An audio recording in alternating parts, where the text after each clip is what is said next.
C'est nous les Africains qui revenons venant des colonies pour sauver la patrie. Nous avons tout quitté par un pour bifouaille, et nous gardons au cœur une invincible ardeur, car nous voulons porter haut et fier le beau drapeau de notre France entière.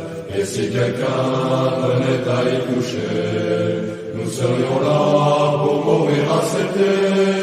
Battez tambour à nos amours, battez tambour pour le pays, pour la patrie, mourir au loin.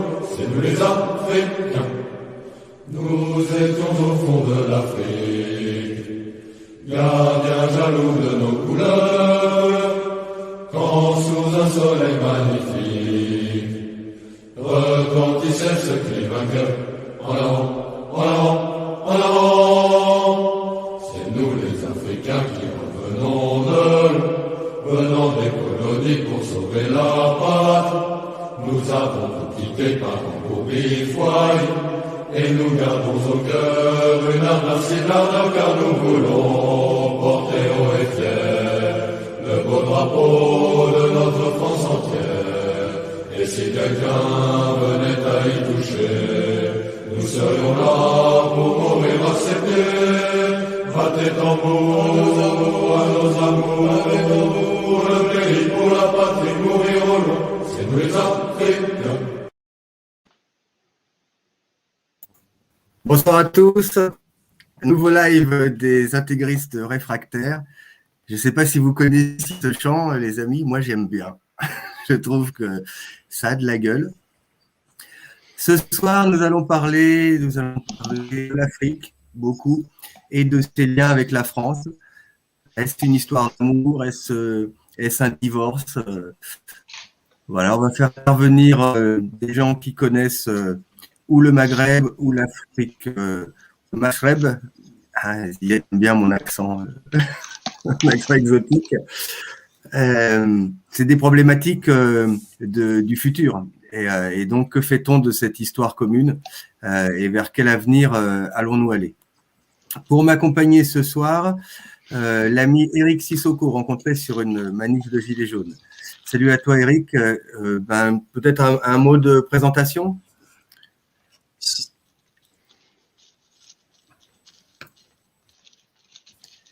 D'accord. Bonjour tout le monde. Je m'appelle Eric Sissoko, j'habite à Paris, ex-militaire.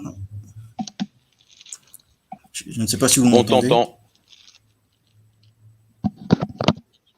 Ah, super. Oui, impeccable. Très bien. Ex-militaire. Ah, super.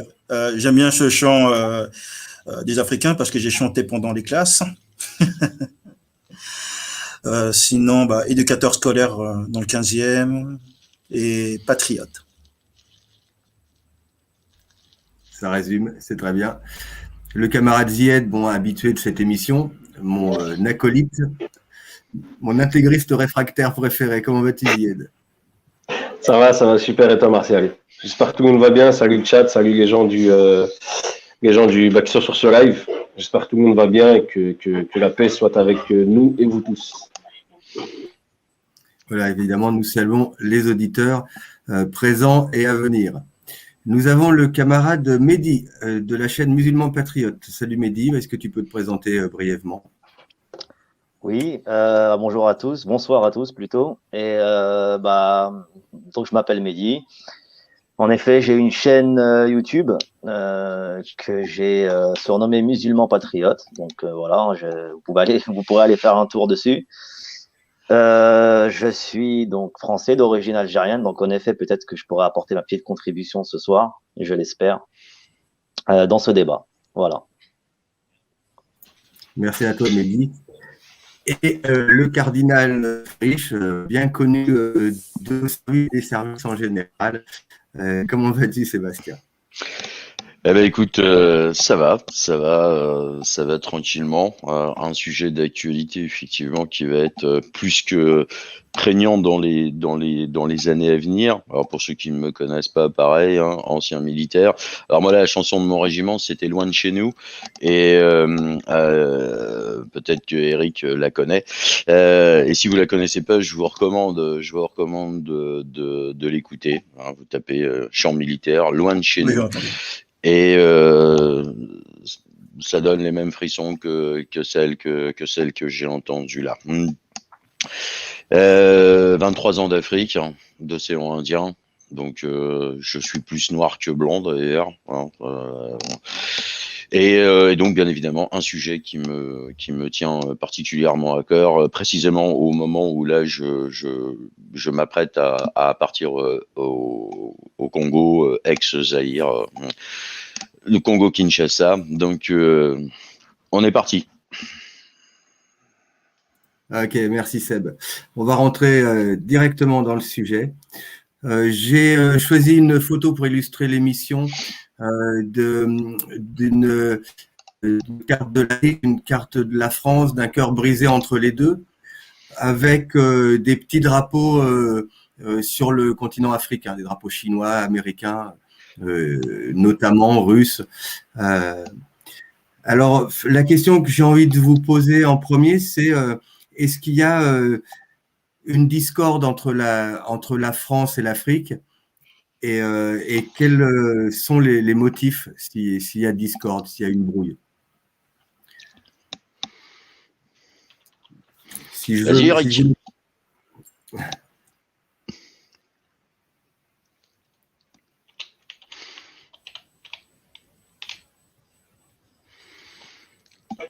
Alors, est-ce qu'Eric nous entend?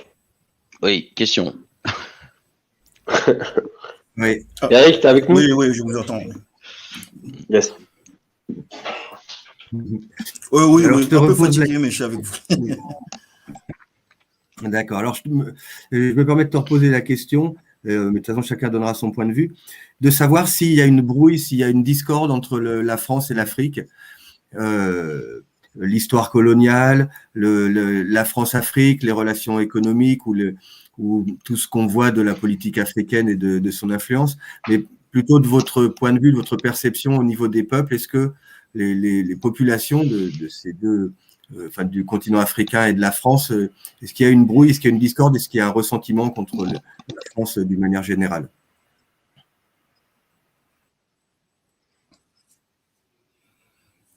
Alors, moi, personnellement, je dirais malheureusement oui, parce que beaucoup de dirigeants africains disent aux Africains, oui, de toute façon, la France ne vous aime pas, ils ont pratiqué la colonisation et l'esclavage, déjà. Et le pire de tout, c'est que beaucoup de dirigeants européens disent, oui, c'est vrai, nous avons fait ça avec la repentance. Et je pense, enfin, c'est mon avis personnel, bien sûr, mais je vois ça en France. C'est et que déjà, si les dirigeants européens arrêtent de faire la repentance, sans oublier, bien sûr, il n'y aura pas tout cette haine. Et surtout, j'ai envie de dire, mais comment voulez-vous des Français origine africain ou maghrébin peut aimer un pays vu que leurs dirigeants même détestent ce pays? Moi, quand j'ai entendu Macron qui a dit carrément il n'y a pas de culture française, mais il y a plusieurs cultures et diverses, j'ai dit mais moi je peux pas voter pour lui. C'est impossible. À force j'ai remarqué que peut-être pendant 30 ou 40 ans, les dirigeants français arrêtent pas de dire aux gens comme nous, oui, nous avons fait la colonisation, nous avons fait l'esclavage, les Français de plusieurs générations, repentance, repentance, repentance. Et il y a une haine de soi. Alors c'est triste, mais c'est pas étonnant qu'il y a des Français de culture de marocains, algériens, antillais ou africains de l'Ouest n'ont pas envie d'aimer ce pays. Moi, si j'aurais entendu ça tout le temps, mais j'aurais pas aimé moi ce pays. Malheureusement, je me rappelle à l'époque, c'était Français origine algérien, marocain, tunisien, malien, sénégalais. Parce que moi, je suis né en 81. Il n'y a pas eu autant de ressentiment. Et après, petit à petit, je suis algérien, je suis marocain. Et c'est des gens qui sont nés en France. Plus c'est style, pour certaines personnes, je suis noir ou je suis musulman.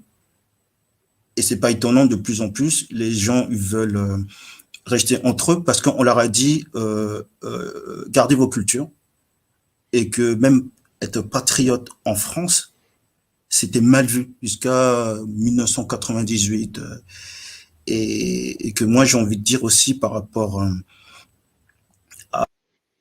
à la colonisation, oui, les Européens, oui, ils ont pratiqué la colonisation, on peut critiquer les effets négatifs, mais il faut dire aussi à beaucoup de gens issus de l'immigration qui sont nés en France que c'est la gauche qui a prêché la colonisation au nom de l'idéologie des droits de l'homme, en fait, la nouvelle religion. C'est la gauche qui a prêché la colonisation et que la droite, au début, a refusé. Parce qu'ils s'est focalisé, ils ont dit, si je me souviens bien, la priorité, c'est s'occuper de l'Allemagne, la Prusse, en fait. Et qu'au nom des droits de l'homme, on va émanciper les peuples. Et c'est pour ça qu'il y a eu la colonisation. Et que j'ai envie de dire aussi, surtout, que même si la colonisation a eu des effets négatifs, malheureusement, il y a eu quand même aussi des côtés positifs. Les hôpitaux, les écoles, les routes. Après, moi, je suis le premier à dire, il faut pas oublier le passé. Oui, ce qui est fait est fait, mais il faut avancer aussi. Et qu'il faut aussi, les dirigeants européens arrêtent de faire culpabiliser son peuple. Comment voulez-vous qu'un peuple aime son pays, voire même des gens qui sont nés en France, vu que le dirigeant de leur propre pays se déteste eux-mêmes déjà. Et c'est pas étonnant que maintenant, il y a d'autres personnes qui détestent la France, malheureusement. Mmh. Oui, c'est juste. Ben justement, dans cette histoire coloniale tourmentée, peut-être pour Mehdi, toi, comment tu vois la relation entre l'Algérie et la France, sachant qu'il y a eu cette guerre, donc on va dire maintenant 2 générations avant les jeunes de 20 ans, donc ça a été oublié, mais je pense que ça a marqué les 2 pays. Toi, quel impact ça a, le discours de Macron, par exemple, de repentance, comment c'est perçu de ton point de vue au niveau de l'Algérie et des Français issus de l'Algérie? Déjà, dans un premier temps, j'aimerais rappeler une chose, c'est que alors, la question, c'est pas de savoir s'il y a une relation entre l'Afrique et la France, c'est évident. Maintenant, j'aimerais aussi dire une autre chose, c'est que les gens comment dire, en Algérie, je parle, hein, les Algériens, les autochtones, n'ont aucun mauvais ressentiment vis-à-vis de la France. Et en réalité, ce sont les Franco-Algériens vivant en France qui véritablement, comment dire, ont un excès, disons, de nationalisme quand ça parle d'Algérie. Enfin, je pense qu'on peut analyser objectivement que voilà, ils sortent souvent les drapeaux, ils sont très fiers, etc. Il faut savoir que ce sentiment-là nationaliste algérien, il est propre aux Franco-Algériens. Et les Algériens sont plutôt assez reconnaissants de la France. Et d'ailleurs, les discours, c'est plutôt quand est-ce qu'ils vont revenir. Parce qu'il faut savoir que depuis la décolonisation, l'Algérie, c'est un véritable chaos, que ce soit socialement, économiquement. Moi, je connais parfaitement l'Algérie, j'y vais tous les ans. Donc, et il suffit d'aller en Algérie pour voir que depuis la décolonisation, si on peut l'appeler comme ça, rien n'a été fait. Rien n'a été fait. Rien n'a été entrepris par le pouvoir algérien. Le pays a été laissé à l'abandon. Donc, en réalité, les Algériens gardent plutôt une image positive de la colonisation, objectivement. Après, comment dire, sur l'histoire de la colonisation en elle-même, moi, j'ai pas grand-chose à dire, si ce n'est que c'est l'histoire de l'humanité. Elle est faite de ces choses-là. Maintenant, on sait pertinemment qu'il y a eu des raisons financières à la colonisation. Et on l'a vu notamment dans les années 80 avec des affaires qui ont éclaté comme l'affaire Elf, l'affaire des avions renifleurs, je sais pas pour ceux qui connaissent, où Oui, évidemment, il y a eu des détournements de fonds de plus de 500 millions de dollars. Donc on sait que les politiciens sont corrompus. Maintenant, il faut faire la différence, encore une fois, et le distinguo. Et c'est ce qu'on fait pas souvent. Et ça, c'est à cause, encore une fois, des médias, entre la population, les gens et le, comment dire, et le pouvoir. Voilà, le pouvoir fait des choses et les gens ne sont pas spécialement responsables de ça. Ouais, merci Mehdi. Disons, ça fait du bien d'entendre ça parce que c'est un discours qui n'est pas du tout politiquement correct, entre guillemets. Il faudrait être en permanence de regretter, de déplorer. Ce qui s'est passé, il y a eu des abus. Faisons table rase, mais on entend de la part des anciens ce discours-là et que l'Algérie française était un pays de cocagne en termes de qualité de vie. Enfin, on voit des photos d'époque, etc. Je dis pas que c'était la justice ou que c'était parfait, j'y étais pas, mais des témoignages d'anciens, la vie, elle était douce. Voilà, ce qui est peut-être moins le cas maintenant avec tout ce qui a pu se passer. Ta lecture de ce qui a été dit, Sébastien, est-ce que ça valide ou ça affirme ce que tu penses? Bah, écoute, en fait, je pense que bon, les deux, il y a du vrai en fait dans les deux.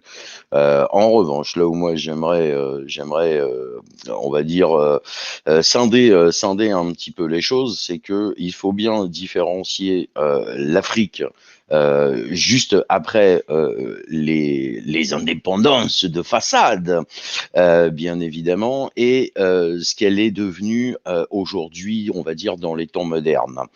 Euh, Internet a changé beaucoup de choses. Et la première chose qu'il faut bien comprendre aujourd'hui, c'est que le plan de détestation du peuple français par lui-même. D'ailleurs, c'est une détestation organisée. Hein, Eric, tu es originaire du Mali, hein, parce que Sissoko, ça vient du Mali, si mes souvenirs sont bons. La... Oui, Oui, c'est ça, oui, du Mali. D'accord. Ok. Il faut bien. Oui, du Mali. Du Mali. Exact. Ok, ça roule. Il faut bien comprendre Oui, que ça. on a eu le plan. En fait, l'Afrique et la France sont aujourd'hui victimes du plan judéo-maçonnique. Je suis désolé de le dire comme ça, mais tout est vraiment très très lié. Pourquoi? La France, depuis les années 70, on a fait que effectivement de la repentance, de la chouinerie. On a fait effectivement que de se vomir dessus. D'ailleurs, en même temps qu'on vomissait sur l'Église catholique, hein, faut pas l'oublier parce que c'est un projet qui ne va pas l'un sans l'autre. Et ça, c'est super important. Et effectivement, vu de l'Afrique. L'Afrique est un continent qui ne laisse pas vraiment la part forte aux faibles, on va dire. Et nous avons été perçus pendant un moment comme des faibles, sauf à travers finalement nos armées. Les présidents qui se sont succédés, on va dire, et Eric et Mehdi l'ont bien rappelé, les années qui ont suivi la décolonisation, ça a commencé à être en fait les années d'immobilisme, là où il n'y a plus aucune grand chantier d'infrastructure qui a été fait. Aujourd'hui, que vous alliez d'ailleurs à Bamako, que vous alliez à Kinshasa, à Bangui, même au Cameroun, dans tous les pays, plus rien n'a été fait depuis les indépendances. Toute infrastructure, écoles, les hôpitaux, essentiellement les hôpitaux, les réseaux routiers, les ponts, hein, bien évidemment les ponts, parce que là-bas c'est très important. Tout ça, rien n'a été entretenu, rien n'a été fait. Mais la cause de ça, c'est nos hommes politiques. Et c'est effectivement ce que disait Mehdi, il faut bien faire la différence entre ce qui est de l'ordre du politique et de l'escroc et des peuples. La problématique qu'on a aujourd'hui, c'est que c'est en train de changer. C'est-à-dire que, déjà, l'Internet a permis un éveil de la population africaine, même si elle reste très largement aujourd'hui analphabètes. Enfin voilà, il y en a beaucoup qui ne savent pas lire ni écrire, mais bon, ils savent quand même écouter et ils savent se démerder dans la vie. Hein. Eux, ils n'ont pas besoin qu'on leur apprenne de savoir si c'est la vache qui fait le lait et si le poisson il est carré ou pas et s'il est déjà pané quand on le pêche. Hein. Et ça, c'est important. Ce qu'il faut comprendre, c'est que le complexe judéo-maçonnique présentement aujourd'hui ne se cache même plus. C'est-à-dire que les populations sur place, elles ont bien vu qu'il n'y a pas un seul président aujourd'hui africain, à part trois, hein, oui, on peut dire trois, qui ne sont pas aux ordres de Paris. Alors, de Paris, parce que déjà, nous tenons la zone franc CFA, hein, qui représente quand même 14 pays de la zone CEMAC, de la zone centrale, enfin de l'Afrique des Grands Lacs et de l'Afrique centrale. Il faut comprendre, la monnaie est imprimée à Versailles, enfin à côté de Versailles. C'est-à-dire que chaque Africain aujourd'hui, même s'il est dans la misère la plus totale, quand il va acheter une boîte de sardines, qui a coûté un bras d'ailleurs parce qu'elle a été importée, parce qu'il n'y a malheureusement pas de structure sur place pour pouvoir produire. Et ça, c'est la faute effectivement des pouvoirs en place qui maintiennent en fait, on va dire, leur propre business. Hein, ils ne supportent pas la concurrence et l'Algérie, ben voilà, hein, les cadres du FLN, hein, c'est les gens riches de là-bas, hein, littéralement. Ils ont les business et puis si tu essayes de venir faire de la concurrence, tu vas vite comprendre que tu vas te retrouver comme un terroriste. Donc, ce qui vraiment aujourd'hui, moi, me frappe, c'est cette vraie montée, cette vraie cassure qui est en train d'avoir lieu avec une véritable haine, d'abord anti-française, ensuite anti-blanche, parce que les Africains en ont quand même un peu ras-le-bol qu'on leur explique que ils sont assis sur des milliards de dollars ou des milliards d'euros, peu importe, on s'en fout, et que ils ont qu'une feuille de manioc et un bol de riz à bouffer tous les jours. Donc à un moment donné, ils se disent bon, est-ce qu'on nous aurait pas un peu pris pour des cons quand même? Et quand ils regardent et qu'ils relient les points qui font qu'ils restent dans cette misère, malheureusement, ils remontent en fait à Paris, ils remontent même des fois souvent jusqu'à Jérusalem, mais ça c'est un autre sujet. On va pas se fâcher avec tout le monde ce soir. Un live sur deux, on a dit qu'on leur tapait dessus. Donc on a une vraie difficulté avec ça. Et comme nous, en tant que citoyen, alors moi je déteste ce mot-là parce que citoyen c'est un mot issu directement de la révolution maçonnique de 1789. Comme nous n'agissons pas, que nous ne réagissons pas, et qu'en plus faut le dire, les Français aujourd'hui, je suis désolé, je vais être un peu rêche, un peu sévère, mais on est quand même devenu un pays de tafioles, quoi. Il faut le dire. Eh bien, comme on ne réagit pas, qui ne dit mot consent, et au bout d'un moment, là-bas, ils en ont marre de bouffer des criquets et des feuilles de manioc.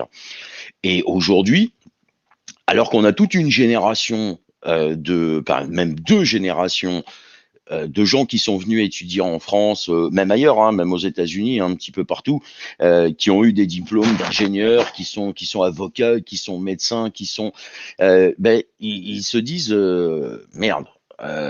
Comment on a fait pour en arriver là?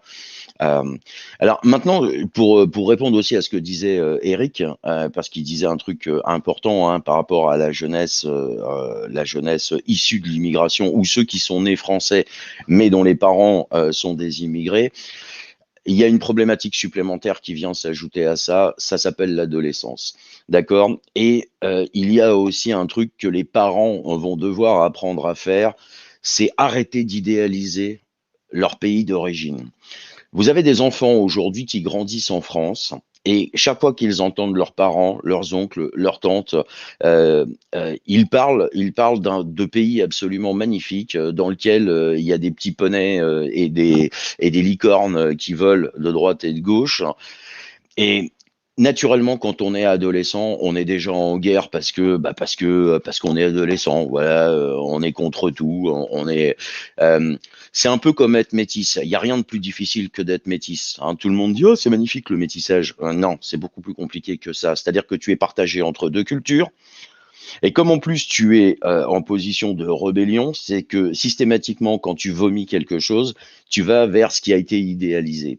Et Mehdi, Je tu le m'arrête disais. de te couper, c'est parce que tu avances un peu vite dans mon déroulé. Ça Là, c'est roule. une thématique qui me paraît importante. Et puis, je te connais un petit peu. Et je voudrais donner à Tu as Zied raison. qui a une puissance d'ange. Donc, par rapport à ce qu'ont dit les copains, et puis toi, ta vision, je ne connais pas l'histoire coloniale de la Tunisie et comment ça s'est passé, si ça a été d'un commun accord ou s'il y a eu une guerre ou je ne sais quoi. Je ne sais pas comment ça s'est passé quand la France a quitté la Tunisie. Alors, par rapport à la Tunisie, bah, c'est comme avec le Maroc, je crois, hein. Il n'y a pas eu de guerre. Ça a été des protectorats. Tu vois, je crois que c'était ça par rapport à la Tunisie, si mes souvenirs sont bons. C'est ça. Et bah, c'est à partir tout a commencé, je crois, quand l'Empire ottoman a commencé à être ébranlé avec bah, tout ce qui se passait un peu dans les Balkans, etc. et tout. Donc, ils ont commencé à affaiblir de ce côté-là pour pouvoir justement entreprendre des choses bah, en Algérie, etc.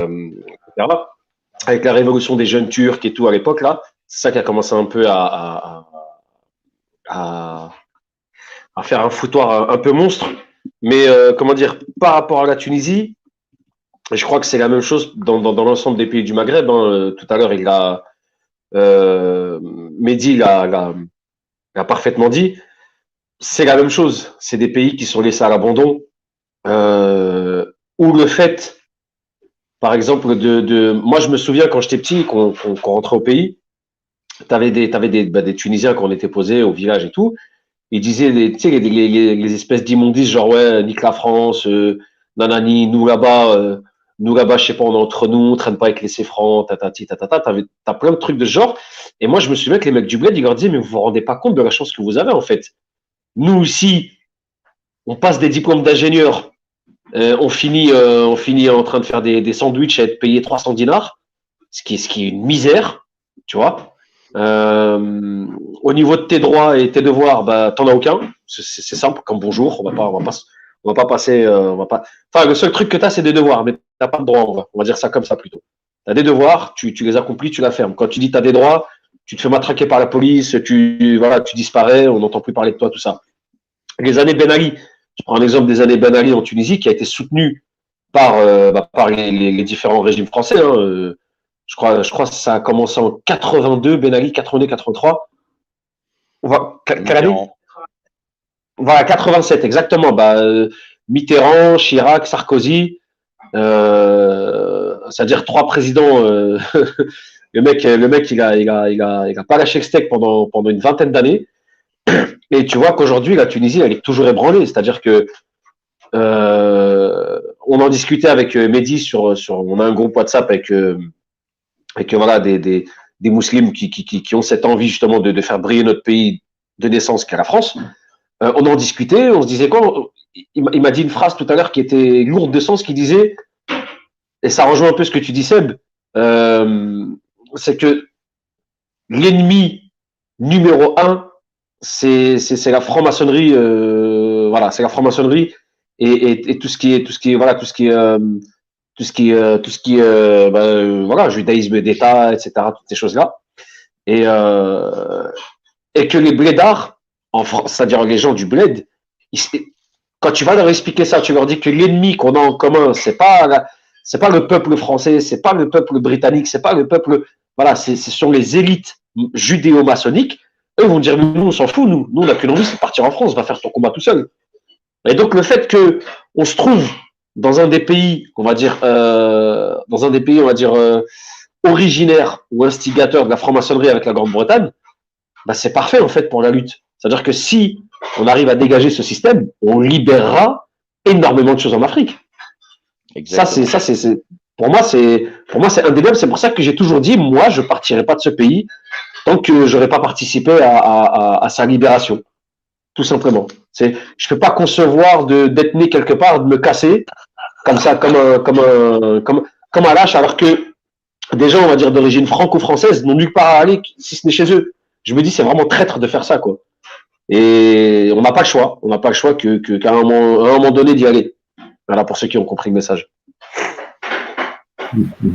Merci Zied. Donc, il y a une forme d'unanimité déjà sur les causes du problème. Il y a de toute façon, de la part de tous les pouvoirs, un diviser pour régner. C'est à double tranchant. Pour gouverner en France, on divise les populations les unes contre les autres. Et j'imagine que dans les pays africains, c'est la même. On doit trouver systématiquement, on ne peut pas autoriser une population de s'unir lorsqu'elle est consciente que sa misère est provoquée.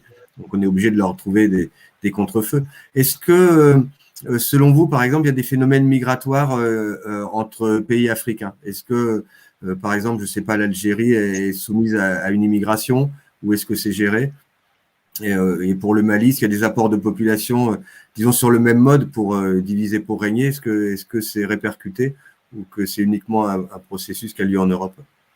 Mehdi, par exemple. Oui, avant de répondre à cette question, ça ne me dérange pas, je voulais juste ajouter une chose sur ce qu'a dit Zied tout à l'heure, puisque ça me semblait important. C'est qu'en Algérie, il faut savoir une chose, par exemple, c'est que ceux qui sont au pouvoir, en fait, c'est ce qu'on appelle la promotion Lacoste. Je ne sais pas si vous en avez entendu parler. Oui. Non. Oui. Oui, forcément, les militaires en ont entendu parler. Il faut savoir que ce sont des officiers, des sous-officiers algériens qui ont été formés militairement en France et qui ont combattu pour la France à l'origine et qui sont évidemment francs-maçons, tout le tralala. Donc aujourd'hui, ce sont ces personnes-là qui sont à la tête de l'Algérie et les Algériens en sont parfaitement conscients et c'est la raison pour laquelle il y a ce qui se passe en Algérie depuis maintenant presque 2 ans, on va dire. Je pense que vous voyez les manifestations, etc. Donc parce qu'ils savent qui est à la tête et que ces gens-là sont aussi, comme en France, des anti-nationalistes, simplement. Ils travaillent contre la population. C'est clair, net et précis. Et par contre, pour le coup, ils travaillent pour la France. Vous m'avez compris. Voilà. Pas pour les Français, mais pour la France. Et ceux qui sont au pouvoir. Donc, si ça ne te dérange pas, Martial, de me reposer la question, s'il te plaît. Oui, il n'y a pas de souci. Et c'était pas peut-être c'est une question qui reviendra plus tard, parce que ce que tu dis est intéressant. On n'a pas du tout, c'est jamais évoqué cette notion que les cadres de l'Algérie sont dépendants de la France à ce point, par exemple. Mais ils sont français. Ils sont français, carrément. Oui. Oui. Ils sont français, c'est-à-dire c'est des Algériens de l'armée française qui sont revenus au pays. Tout à fait. Et qui ont intégré, on va dire, les bases de l'armée Libération Nationale pendant la guerre d'Algérie pour pouvoir prendre le pouvoir, mais avec l'aide des Français, avec l'aide de l'armée française, évidemment.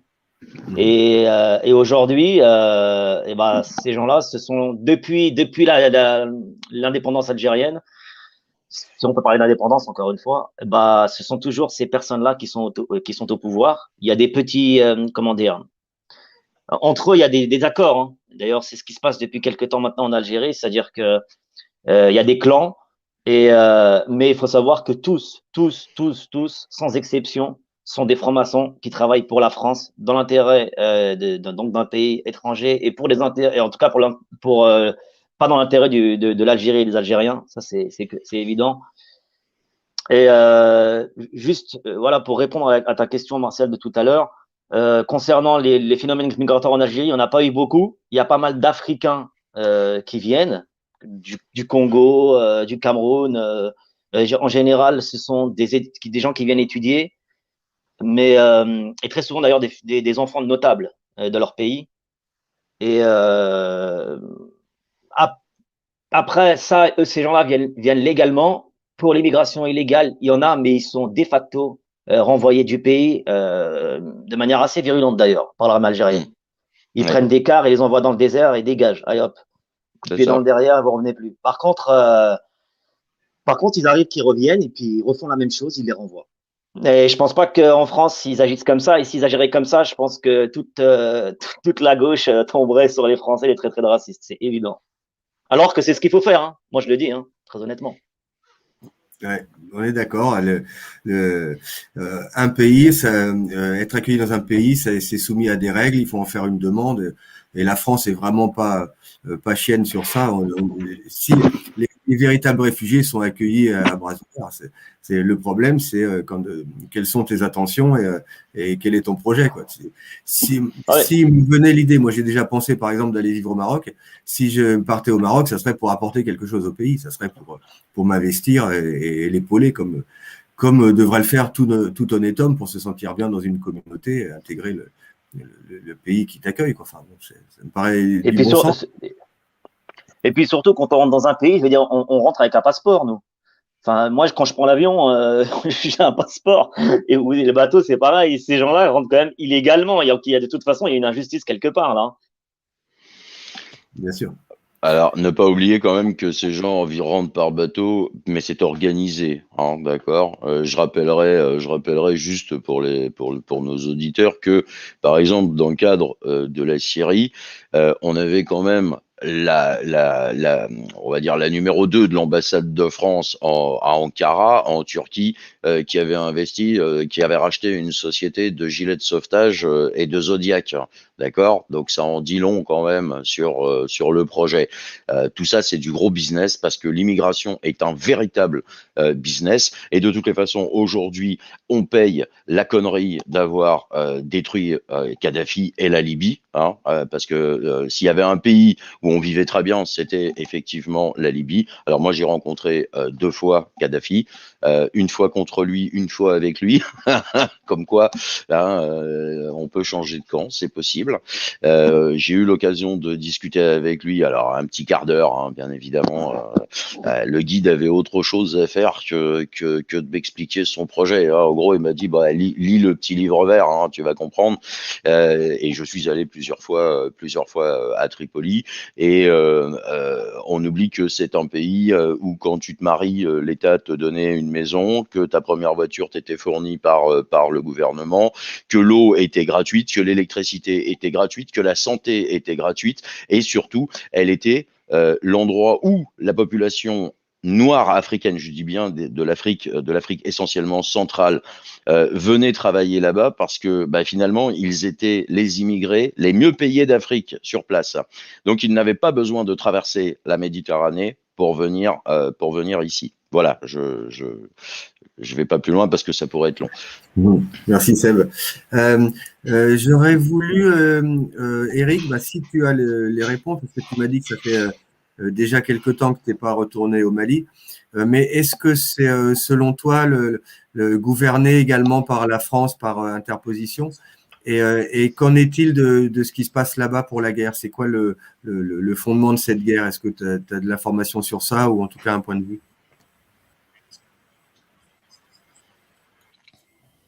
Alors, je sais que le Mali était le pays le plus stable avant comment ça s'appelle ce qui s'est passé à Atmi, je crois, si je me souviens bien, parce que le problème c'est qu'en Libye il y a eu beaucoup de Touaregs. Ils étaient ou avec Kadhafi ou contre Kadhafi. Et quand Kadhafi est tombé, beaucoup de Touaregs avec les armes sont venus au Mali. Et l'ancien président, en fait, a laissé faire, en fait. Et le problème, c'est que au Mali, les Touaregs ne s'entendent pas avec la population noire majoritaire. Parce que moi, je veux dire quelque chose de politiquement incorrect. Certains Touaregs, c'est des esclavagistes. Et disent, on n'a pas envie d'être commandé par la majorité noire, en fait. Et le problème, c'est que quand il y a eu le soulèvement des Touaregs au nord, moi, je dis que le gouvernement malien ils ont trop traîné l'affaire et que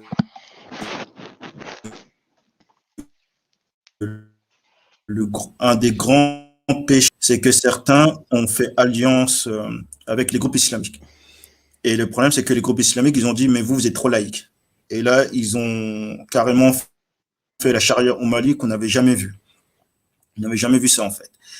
Et là, il y a eu l'intervention de l'armée française, parce que si les islamistes auraient envahi Bamako, ce serait carrément, on va dire, vraiment le fou Afrique de l'Ouest, en fait. Alors, je ne sais pas trop si c'était pour les intérêts de la France, je ne sais pas du tout. peut-être oui, peut-être non. Euh, Mais le problème, c'est que depuis un certain temps, ce que j'ai compris, c'est que de plus en plus de Maliens sont réticents vis-à-vis de l'armée française. Et le problème, c'est que l'armée française ne peut pas faire, parce que l'Union européenne ne fait rien du tout. Et que au Mali, c'est un très grand pays. Je ne sais pas, il y a combien de forces de militaires français, peut-être 4000 ou 5000, ne peut rien faire du tout, en fait. Il ne peut pas contrôler toute une frontière entre l'Algérie et Ça coupe beaucoup, Eric, hein, quand tu parles. Et le problème, c'est qu'à cause de ce qui s'est passé, c'est une des grandes raisons.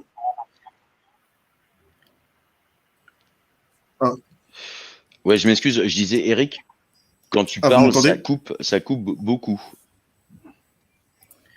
Et ouais, on va essayer peut-être en Oui. coupant nos caméras. Ouais, Et ça roule. peut-être ça va passer mieux. zut. On va essayer ça.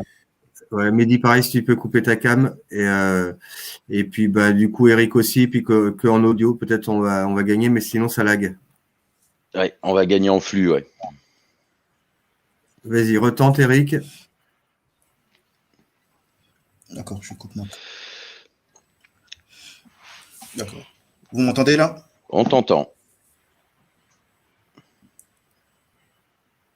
Ah, super. Par contre, ta caméra n'est pas coupée, je peux pas le. Bah, Vas-y, bah, essaye de passer un petit peu de son. d'accord. Je vais couper la caméra. C'est bon, là, elle est coupée. Ah. D'accord. Ah, super. 1, 2, 3. Nickel. 1, 2, 3, 1, 2, 3. On t'entend super bien. Là, ça passe. Ah, amen. Parfait. On va pas Ah, faire bah, en super. radio. On verra pas ma tête. Ah, c'est dommage pour Ah, nos bah, je disais auditifs. qu'en fait, là, depuis un certain temps. Oui, dommage. Non, ils verront pas mon visage. Mais c'est pas grave. Là, bah, je disais que, en fait, surtout, l'armée française ne veut pas tout contrôler parce que la frontière du Mali, entre le Mali et l'Algérie est trop grand. Et là, depuis un certain temps, il y a comment on dit, à cause, on va dire, des présidents, voire même certains mouvements en Mali anti-français. Et le problème, c'est que j'ai remarqué, ce que j'ai entendu parler, de plus en plus de mosquées est construit par les pays du Golfe aussi. De plus en plus. Et que en Mali, c'était, on va dire, c'était des musulmans, des personnes qui sont musulmanes, mais light, on va dire. Et un exemple tout bête, les islamistes avaient détruit le mausolée de Tombouctou parce qu'ils ont dit, mais déjà, vous croyez au marabout, en plus vous êtes des noirs et on ne prie pas les saints. Et le gros problème aussi au Mali, c'est que ce que j'ai appris, c'est que de plus en plus des gens viennent ou légalement ou illégalement aussi, parce qu'ils disent que la situation est intenable en fait. Et le problème, c'est que moi j'ai envie de dire, si les gens ils sont vraiment persécutés, d'accord, mais est-ce que nous avons vraiment les capacités?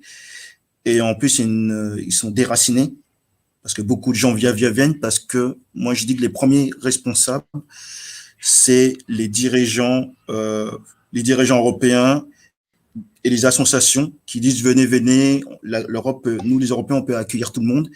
Et comme a bien dit Sébastien, de plus en plus, des gens se rendent compte qu'il y a des trafics, comme en Libye en fait. Ouais.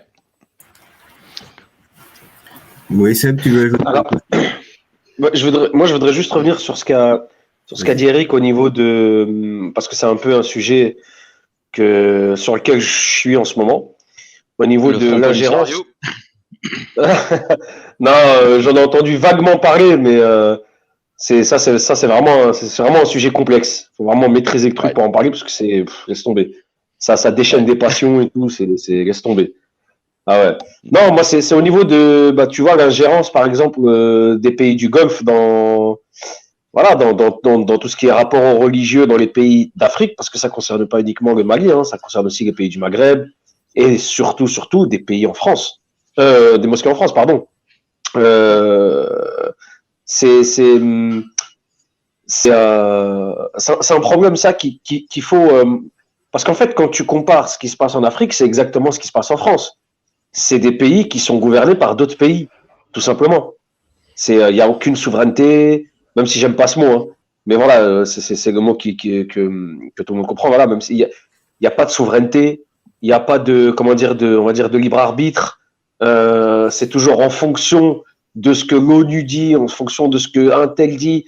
C'est jamais des décisions propres, parce que comme tu l'as dit, Sébastien, il y a que 2-3, on va dire, pays ou présidents, je sais pas comment on pourrait dire ça, qui sont, on va dire, entre guillemets, indépendants. Moi, je les mets toujours entre guillemets. Tu vois, c'est peut-être ce qu'on nous fait croire, mais après, je sais pas. C'est à vérifier. Mais ce serait plus les pays anglophones, d'ailleurs, je crois, comme le Rwanda, l'Éthiopie, etc., non? Si je me trompe pas, Seb. Alors, ce serait plus la Tanzanie. Dans l'Afrique centrale francophone, on a le Centrafrique. Voilà. Et puis après, ouais, on va aller vers le Mozambique, la Zambie, la Gambie. Voilà. Voilà, c'est ça, exact. Ouais. Merci. Et donc, ouais, voilà, ça, c'est un problème aussi qu'il faut soulever, c'est-à-dire l'ingérence de beaucoup d'États, notamment les pays du Golfe, notamment l'État d'Israël, notamment la Chine, parce que la Chine crée un sacré foutoir en Afrique. Tu parlais tout à l'heure du métissage aussi, Sébastien. C'est ce qui est en train de se passer. Il y a beaucoup de populations qui se métissent avec les Chinois. Ils savent plus où ils en sont entre les traditions des anciens, les traditions de la famille chinoise. C'est un bordel sans nom, en fait. Ça, je pense que c'est une chose qu'il faudrait, qu'on pourrait aborder. Après, je sais pas si Martial nous l'a concocté. Mais ouais, moi, j'aimerais juste souligner. Je comptais sur vous, mais ça, oui, ça, c'est intéressant. Ouais. Je comptais souligner ce qu'a dit Eric. Mais par contre, le fait de dire, ça, je sais pas, parce que j'ai beaucoup d'amis, moi, qui sont un peu au courant de la situation. Le fait de dire, vous êtes noir, ça vient uniquement des gens du Golfe. D'accord? S'il y a d'autres populations qui les ont rejoints, peut-être des Algériens, des Marocains, etc., eux, je sais pas si c'est des choses qu'ils prononcent. Mais ouais, la mentalité des pays du Golfe, c'est vrai que là-bas, on va dire le noir, c'est vrai que ça, il est pire, il est considéré encore plus pire qu'à l'époque de l'esclavage chez les Blancs. C'est un truc de dingue. C'est toujours un truc de dingue d'ailleurs. Ah, mais c'est 20 fois pire, c'est une horreur même. Donc ça, c'est pour ça que Eric, il faut être précis, il faut dire que c'est la mentalité des pays du Golfe. Et en aucun cas, je pense, des Tunisiens, des Algériens, du Maroc, de là-bas. Je parle pas d'ici, parce que d'ici, laisse tomber. Hein, il y a une bassémisation des esprits, si vous voyez ce que je veux dire. Carrément, oui. Carrément. Voilà. Donc voilà, je voulais juste revenir sur ça. Mais sinon, Eric, ton analyse était concise et bien vue, quoi. Ah, merci. Après, c'est vrai que j'aurais dû préciser pour dire que c'est pas forcément des Algériens, Marocains ou Tunisiens. En fait, parce que je sais que même, j'ai appris par des amis origine maghrébin, même des gens des pays du Golfe les détestent. Ah oui, mais clairement. Ah, clairement, moi, je te dis la vérité, je peux. À part ceux à qui Dieu a fait miséricorde par la foi, le bon comportement, etc. Moi, tout le reste, t'as vu, je te mets ça dans un bateau, je te le coule au fond de la mer, hein, je te le dis tout de suite. J'ai été aux Émirats, j'ai fait 15 jours là-bas, j'ai vu toute l'arrogance, tout le mépris, tu vois, c'est un truc de dingue, en fait. Là-bas, si les gens qui vivent et qui sont pas de là-bas, ils sont conscients qu'ils vivent dans un mépris total, mais ils s'en foutent. Je dis, mais moi, c'est impossible, je peux pas. Je préfère aller manger du sable que être dans les délices de là-bas, c'est pas possible. Ah, puis c'est une zone d'hypocrite absolument incroyable. Complètement, voilà. Complètement. Alors, ça te dérange pas, Ziad, si je prends la parole? Parce que peut-être que tu voulais Non, c'est bon, j'ai fini, vas-y, Seb, vas-y. Alors, bon, moi, je vais être un petit peu plus long parce que je crois qu'il faut vraiment donner les exemples. Alors, moi, Eric, je ne suis pas complètement contre ce que tu viens de dire, mais on va dire que tu as eu la version extrêmement simplifiée de l'histoire. Déjà, l'instrumentalisation de la problématique touareg, c'est pour ça que je parlais du Front Polisario, parce qu'il faut quand même comprendre que dans le Sahara occidental, il y a une guerre qui dure depuis les années 60, hein, quasiment, entre les Algériens, les Touaregs, les Marocains. D'ailleurs, tout le monde y va de sa petite fatwa de temps en temps quand ça arrange politiquement d'y aller. La réalité, Eric, est que les fameux, on va dire, djihadistes, hein, islamistes qui ont été envoyés là-bas ne viennent pas du tout du front, enfin du Sahara occidental. Il y a toujours eu des Touaregs dans le nord, effectivement, du Mali. Seulement, ceux que tu as vus arriver aujourd'hui, qui ont créé en fait tout ce qu'on a appelé les Boko Haram là et toutes ces conneries, ne sont que des transfuges.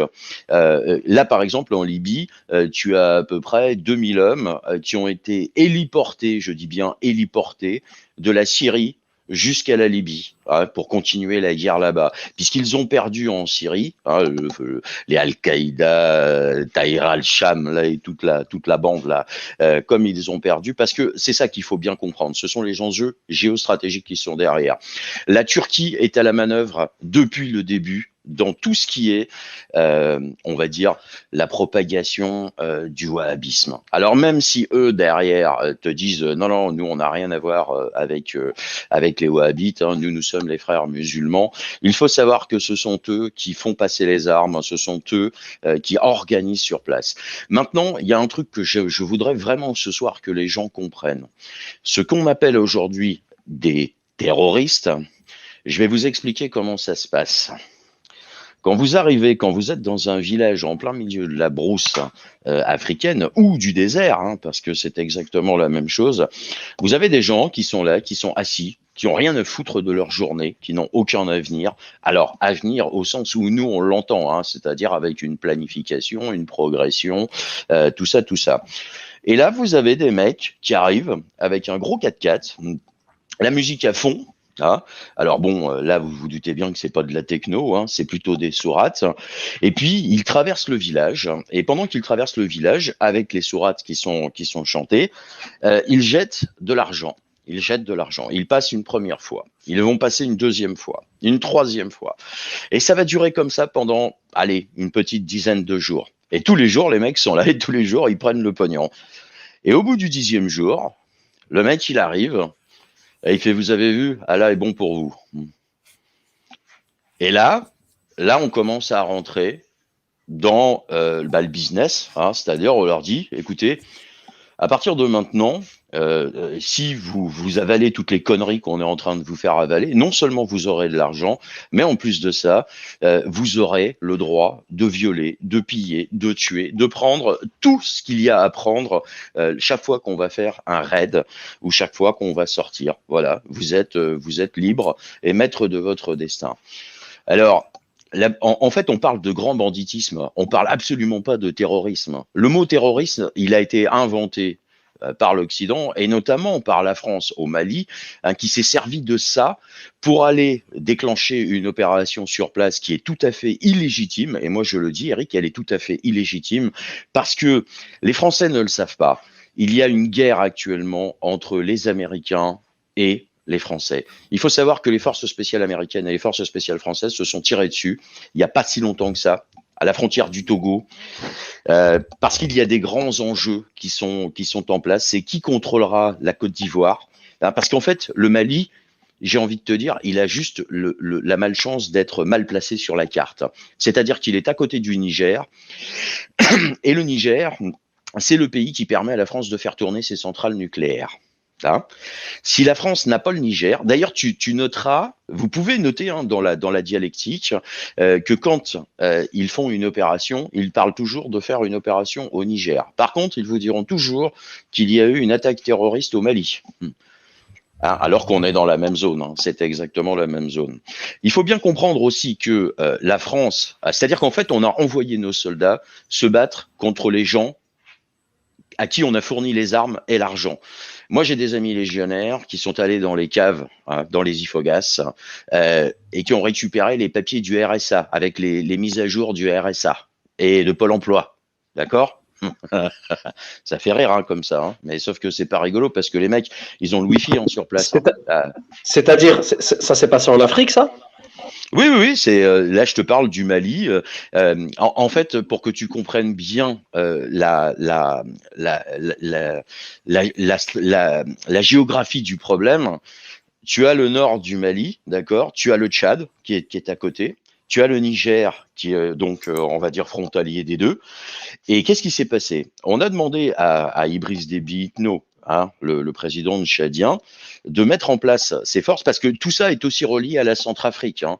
C'est hyper compliqué parce qu'il faut vraiment bien comprendre ce qui est en train de se passer. La France essaye actuellement de renverser le président Touadéra qui est en Centrafrique. Mal pas de bol pour eux. Maintenant, c'est les Russes qui sont sur place et là, ça va être une autre paire de manches. Hein, d'accord? Mais tout ça, c'est exactement le même réseau. C'est-à-dire que vous avez une bande au Niger et dans le Sahel, une espèce de no man's land qui part littéralement des côtes maliennes et qui retourne vers quasiment, je vais pas dire l'Éthiopie et la Somalie, mais presque. Il y a une espèce de bande comme ça qui doit faire dans les allez, peut-être 80-100 km de hauteur, de largeur. Enfin, en fait, oui, on pourrait dire que c'est une largeur.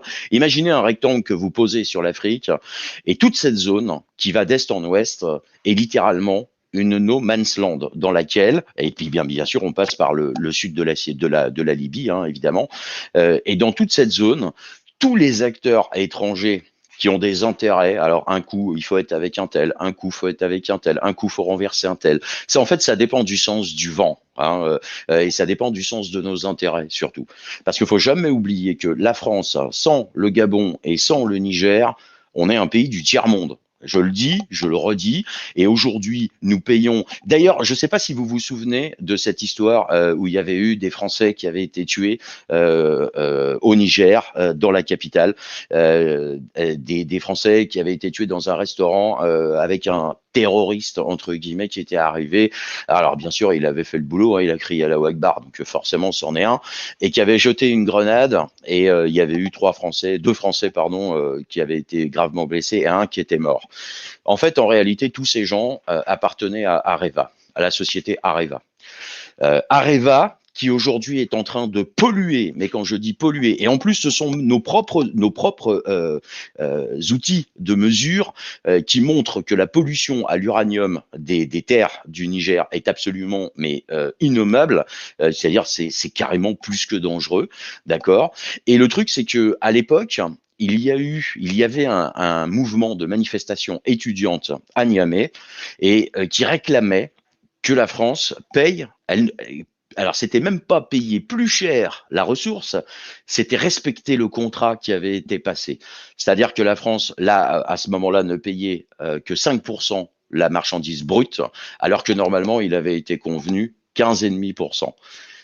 Cet attentat est arrivé pile poil à ce moment-là. Dès cet instant, tous les personnels d'Areva ont été, parce que en fait ces gens-là ne vivent pas avec la population locale. Eux, ils vivent dans leurs camps. Hein, ils ont des camps à l'américaine, hein, avec des miradors, des SMP, hein, les compagnies militaires privées qui sont sur place. Parce que ça aussi, à un moment donné, il faudra en parler, parce que la fumisterie qui a consisté à dire à l'ONU, hein, oui, nous abolissons les mercenaires. Le mercenariat est interdit. Oui, c'était pour créer des sociétés militaires privées qui seraient légales et qui pourraient le faire à la place des gouvernements. D'accord? Et c'est exactement ce qui se produit. Aujourd'hui, toutes les grandes sociétés de mercenariat, parce que moi je les appelle mercenaires, et je peux vous en parler parce que je l'ai été. D'accord? Moi, j'ai été un mercenaire. Ça a été même quasiment le travail de toute ma vie. Donc, j'ai servi dans l'armée française et par la suite, j'ai fait ce que j'avais à faire. Alors, la différence, c'est que moi, j'étais un mercenaire idéologique, c'est-à-dire que je n'ai jamais fait les choses pour l'argent. Je les ai toujours fait par idéologie. Et là où mon cœur en fait me guidait. Et d'ailleurs, je me suis très souvent retrouvé en face de mes anciens camarades. Mais bon, ça c'est encore une autre histoire. Donc je en me gros, permets de te couper, Seb, pour je t'en donner un prie, peu vas-y. la parole à Mehdi, mais c'est un régal de t'écouter. Hein. Je me souviens que j'adore ça. Quoi. Mais peut-être si Mehdi a des infos sur ça ou en lien avec l'Algérie, parce qu'on est frontalier de l'Algérie, hein, si je ne dis pas de bêtises, avec le Niger. À propos de quoi exactement? De ces jeux d'influence autour du nucléaire, de cette guerre au Mali, par exemple, est-ce que tu perçois des choses? Est-ce que tu as des éléments sur ça?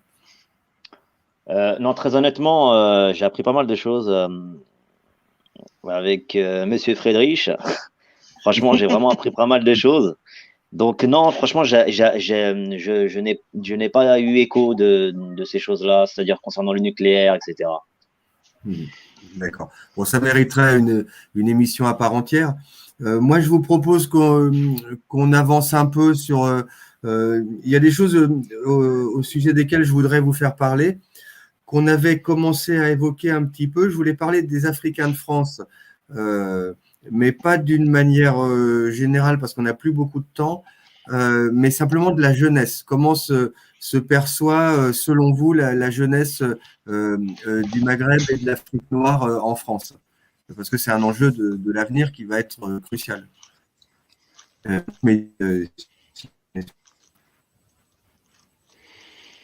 Bon, je commence.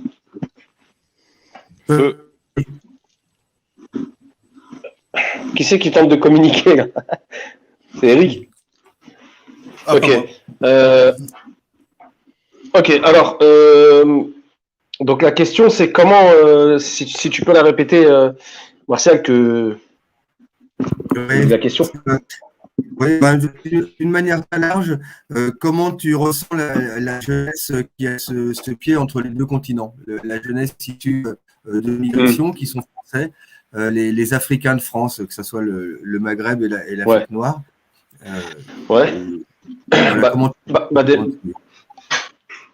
Déjà, ce qui serait bien de restituer, c'est que un Tunisien, un Algérien, un Marocain, c'est un Africain. Ça, c'est quelque chose que j'aimerais moi remettre au milieu du débat parce que on aime bien, enfin justement, les élites judéo-maçonniques de ce pays qui n'a que la division pour réussir à gagner du terrain. Voilà, ils ont réussi à faire croire à une grosse et une énorme partie d'entre nous que le Maghreb n'est pas africain parce que on parle arabe. Faux, nul, zéro. Non, mais à la base, en Afrique, la Tunisie. Mais historiquement, tu as quand même le bassin méditerranéen qui a un fonctionnement depuis l'Empire romain et ensuite c'est la périphérie, si tu veux. Bah, tu sais, je vais te dire un truc. Le premier nom de la Tunisie avant que ça s'appelle Tunisie, ça s'appelait Ifriqiya. Ifriqiya, ça veut dire l'Afrique, tout simplement. Voilà. Si on remet l'église au milieu du village ou la mosquée au milieu de la cité, c'est comme on veut. Donc le truc, c'est quoi? C'est que comment c'est perçu? Bah, c'est avec la situation actuelle, c'est-à-dire que là, ici en France, où l'écart se creuse de plus en plus et on s'enfonce de plus en plus dans une merde pas possible, mais surtout une bêtise incroyable. Et bah, tu vois les pays d'Afrique qui sont en train justement d'émerger à ce moment-là, le Maroc, tout à l'heure dans le chat ça en parlait, le Maroc qui sont en train de tout restructurer de A à Z. La crise du Covid, je crois que c'est l'un des meilleurs pays qui la gère au monde, il me semble, de manière économique. Après pour le reste, je sais pas, mais comment, voilà. Et du coup, la jeunesse, on va dire africo-française, on va dire ça comme ça, ou franco-africaine, elle se dit que peut-être l'herbe sera plus verte ailleurs, enfin ou dans les pays d'origine. Mais moi, j'aimerais juste leur rappeler ici que c'est le pays d'origine de nos parents. D'accord? Si demain, un Afro-Américain, il va au Japon, ils vont pas lui dire t'es Sénégalais, t'es Gabonais. Non, ils vont lui dire you American. C'est-à-dire que nous, demain, on va au Japon, ils vont dire you French. Même si j'ai pas une gueule de français, de ce qu'on appelle, entre guillemets, de souche, je déteste ce terme. Nous sommes français. Et c'est ça, moi, que j'aimerais faire rappeler. Et il y a un sentiment, j'ai envie de dire, il y a un sentiment de dégoût par rapport au pays, ce qui est tout à fait compréhensible, hein, parce qu'il n'y a pas que des Franco-Africains qui ressentent ça. Hein. Pas plus tard qu'hier, j'étais à, on discutait avec une dame dans un magasin qui disait ouais, moi, je compte quitter le pays, etc. Il y a beaucoup de Français dits blancs qui aussi on aura la casquette. Il n'y a pas que les Franco-Africains, mais je pense que il y a un sérieux problème, et tout à l'heure, ça a été évoqué sur le chat, je ne voulais pas couper, je ne sais plus qui parlait à ce moment-là. il y a un sérieux problème dont il va falloir se débarrasser, je pense, et c'est ça qui gangrène qui gangrène les esprits, on va dire des Franco-Africains en France, et notamment des Maghrébins, parce qu'il y a un nationalisme exacerbé chez nous. C'est cette double nationalité. C'est cette double nationalité qui nous fout dans une merde, mais pas possible. Moi, je l'ai faite, j'ai toujours refusé de la faire. Je l'ai faite il y a 4 ans parce que mon père il me cassait la tête pour des trucs comment ça s'appelle, des trucs à acheter au bled, je sais pas quoi. Il m'a dit peut-être un jour j'aurai besoin de ton passeport. J'ai dit tiens, voilà, passeport il est entre tes mains, garde-le, moi il me sert à rien. Et ça c'est un truc que j'ai jamais compris en fait parce que j'ai jamais voulu ressembler aux Israéliens ou à l'époque les Juifs d'Algérie du décret Crémieux, à qui on donne une nationalité comme ça. Non, tu nais dans un pays, tu as une seule nationalité, basta. T'as pas besoin d'en avoir une autre. Je vois pas à quoi elle va te servir. Et c'est ça qui fait que il y a un sentiment on va dire de haine, peut-être, hein, même si le mot est fort. Il y a un sentiment de haine qui fait que, voilà, il y en a ils se disent, ils sont nés ici, mais ils ont une double nationalité. Bah, moi, je suis né ici, j'ai qu'une seule nationalité. Comment ça se fait? Ce qui fait qu'après, même au niveau du foot, on se retrouve avec des mecs qui n'ont pas le niveau pour jouer en équipe de France. Ils se découvrent qu'ils ont une arrière-grand-mère qui est algérienne. Le match d'après, ils sont sélectionnés. Ça, c'est un truc qui me rend dingue. Et donc, je pense que le premier souci, c'est revenir sur ce que Sébastien a dit, c'est-à-dire d'arrêter de faire miroiter à nos enfants, c'est-à-dire nous, cette nouvelle génération, d'arrêter de faire miroiter à nos enfants que le bled, c'est mieux que la France, que voilà, c'est un pays extraordinaire et avec le soleil, les cocotiers, etc. C'est faux. Il y a ce décor, ok, mais l'envers du décor, il est encore pire. C'est le revers de la médaille, c'est atroce. Si le fossé se creuse en France, ce qu'on voit au bled, c'est de pire en pire. C'est un pays, à l'époque, la Tunisie, le dinar, c'était la monnaie la plus élevée en Afrique, à l'époque de Ben Ali. Aujourd'hui, en Tunisie, il y a des endroits qui étaient cotés à l'époque où il n'y a plus d'eau. Il n'y a plus d'eau. Ouais. Il n'y a plus d'eau. L'eau, c'est-à-dire le truc que j'ai devant moi, là, il n'y en a plus. Et le truc, c'est quoi? C'est que ça, c'est le premier point, c'est d'arrêter de faire miroiter à nos enfants que c'est mieux ailleurs. Et moi, ces parents, je leur en veux. D'accord? Parce que après, quand le gamin est grandi, il se retrouve dans une contradiction de fou. Et il voit le racisme partout. On refuse au taf, ça insistera.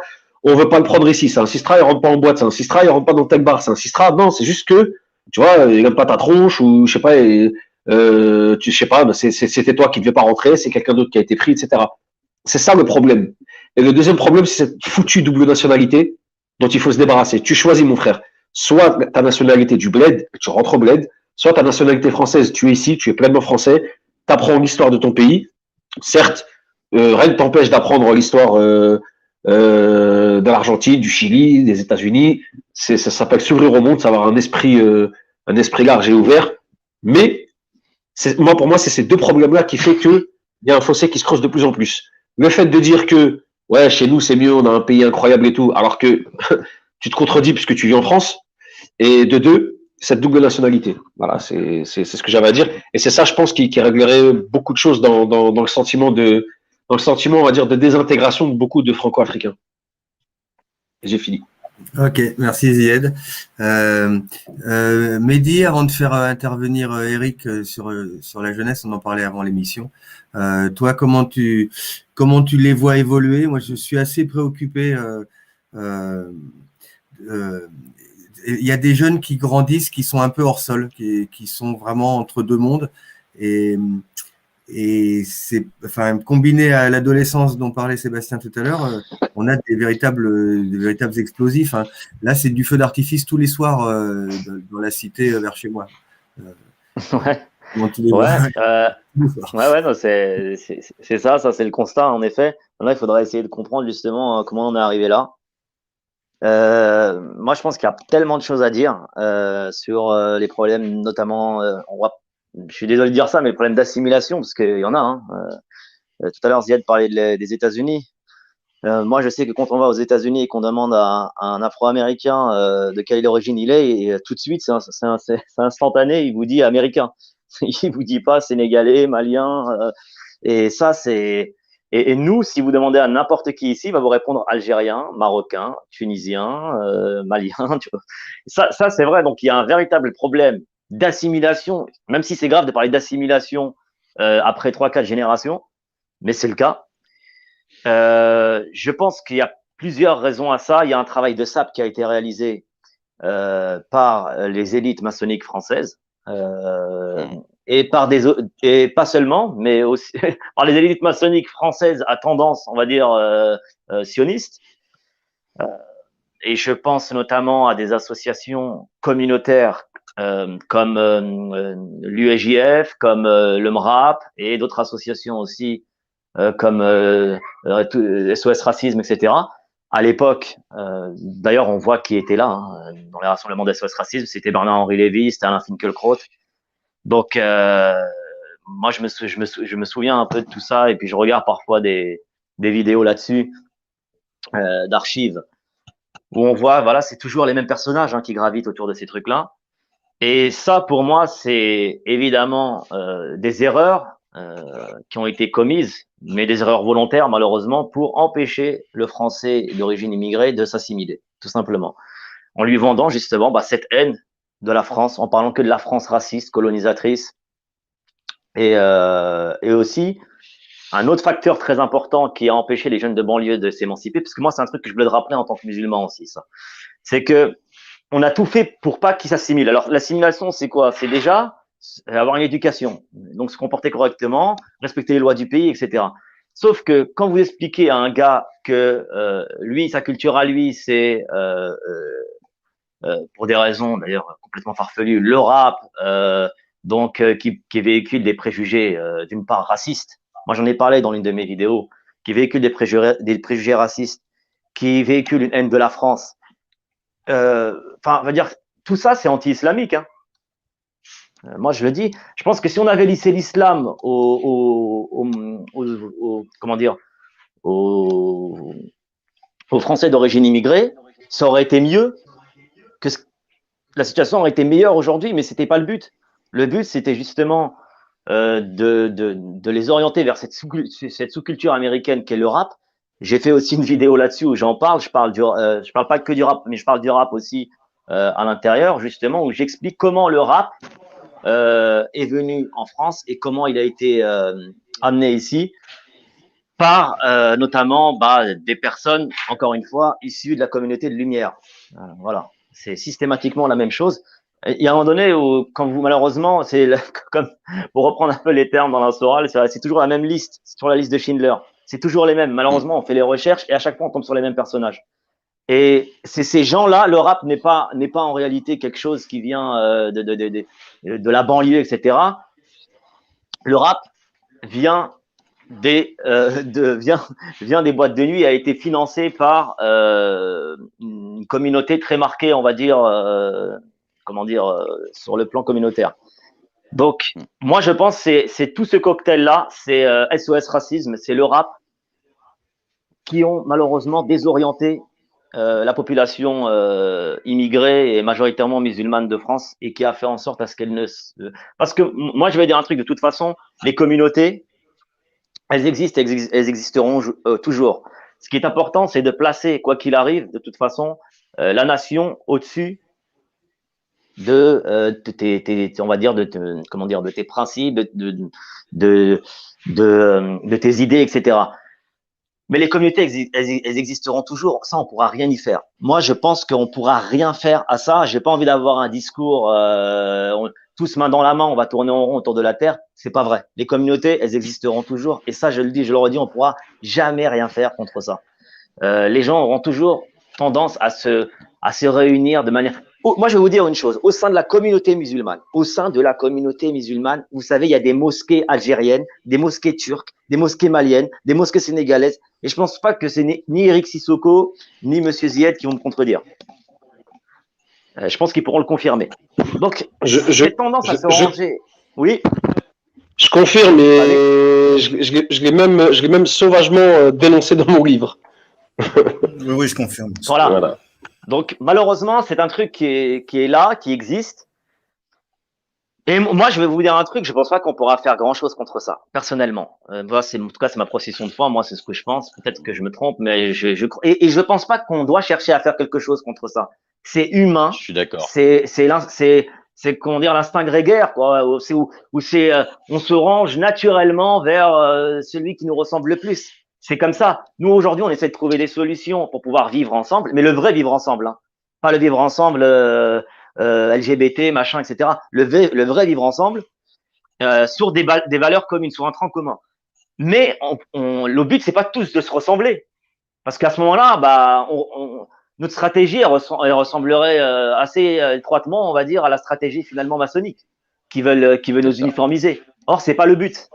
Le but, c'est d'accepter nos différences. Et il y en a. Moi, je le dis,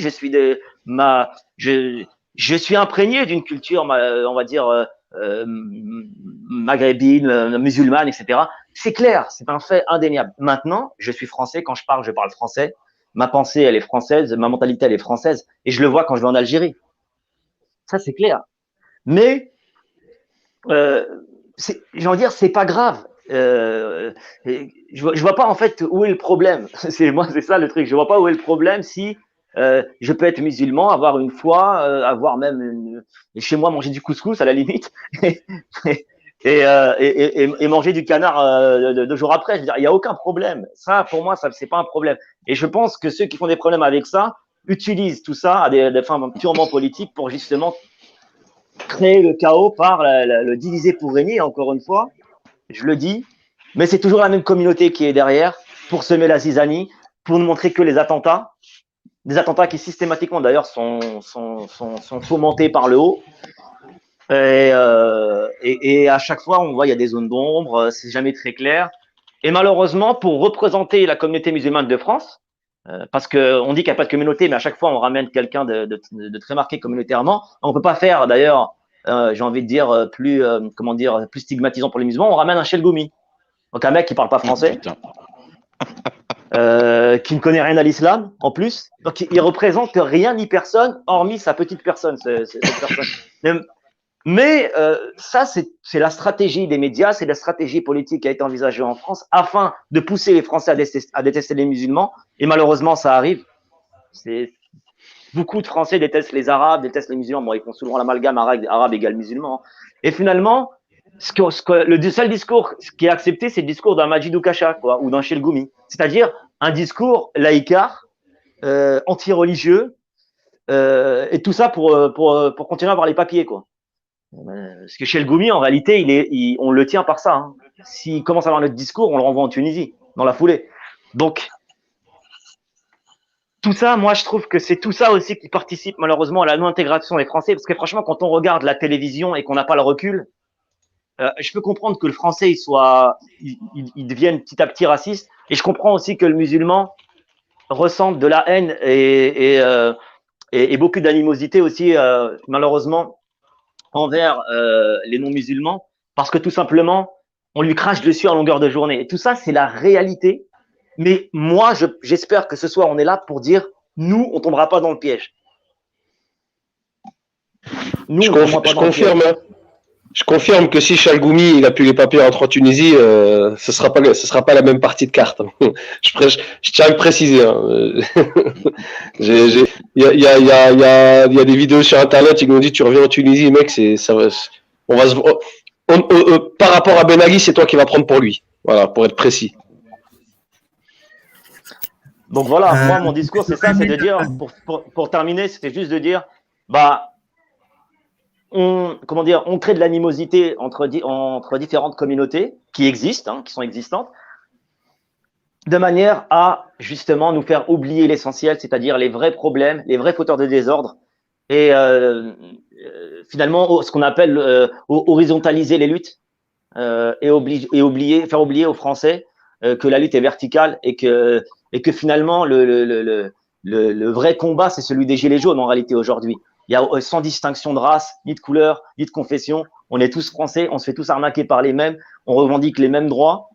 Et d'ailleurs, je pense que les gilets jaunes font pas mal chier le pouvoir. Voilà. Donc, oui, tout à fait. Belle réception. Alors pas sur la caisse enregistreuse, mais effectivement là c'est il y a le rayon de soleil qui vient, un rayon de soleil jaune.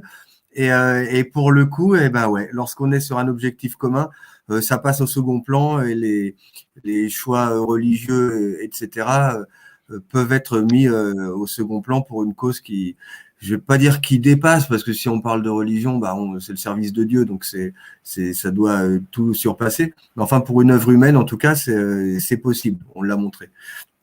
Et justement, donc d'un autre camarade gilet jaune, Eric, toi, tu travailles avec des jeunes et tu me disais tout à l'heure que tu les trouvais d'une extrême dureté pour certains d'entre eux. Selon toi, alors comment ça se manifeste cette dureté et quelle en est la cause? Alors, pour beaucoup, ce que j'ai compris, séparation, manque de père en fait. Parce que plus de 50%, je dirais, de ce que j'ai avec les jeunes au patronage, c'est parents séparés. Et moi, je vois les dégâts des effets nocifs, le œil pour œil, dent pour dent. Mais au moins, avec les jeunes au patronage, ils assument. Ils disent oui, j'ai frappé. Ils te disent carrément oui, j'ai frappé en fait. Et aussi, on essaie de les calmer avec pour dire d'accord, tu as frappé, mais donne-moi la raison pourquoi. Il te dit bon d'accord, oui j'ai frappé, oui j'assume. Je dis d'accord, au moins tu assumes. Mais il y a d'autres façons de régler les problèmes plutôt que frapper. Tandis que à l'école où je suis, dans le 15e, beaucoup n'assument pas les actes. Et au patronage, au moins, ils sont vrais en fait, parce que c'est beaucoup dans les milieux difficiles, tandis que où je travaille, c'est plutôt des enfants plus ou moins aisés, mais ils ont leurs problèmes aussi, parce qu'il y a les parents aussi séparés, les parents aussi, on va dire, trop gentils, voilà, voire même l'enfant Dieu, et que voire même ils n'ont pas peur de la confrontation. Je vois la génération que je vois, peut-être mes frères qui sont là, ils vont me confirmer. La génération qui est là en ce moment, de plus en plus, sont plus durs que ma génération à moi ou la génération de mon frère qui est né en 91. Parce qu'au moins, il y avait un cadrage, vous avez des parents, vous avez des professeurs, vous avez l'autorité aussi. Et je remarque, et pour répondre à Musulman Patriote ou à mon ami d'origine tunisienne, moi je dirais la première chose, c'est on a pendant 30 ou 40 ans, on a tout détruit. Autorité à l'école, autorité parentale, et aussi voire même la foi, quoi, voire même la foi chrétienne déjà. Parce qu'on a dit on veut jouer à l'être suprême, et surtout depuis un certain temps, le discours qui m'agace des politiciens ou les médias, c'est style les valeurs républicaines, où je suis républicain.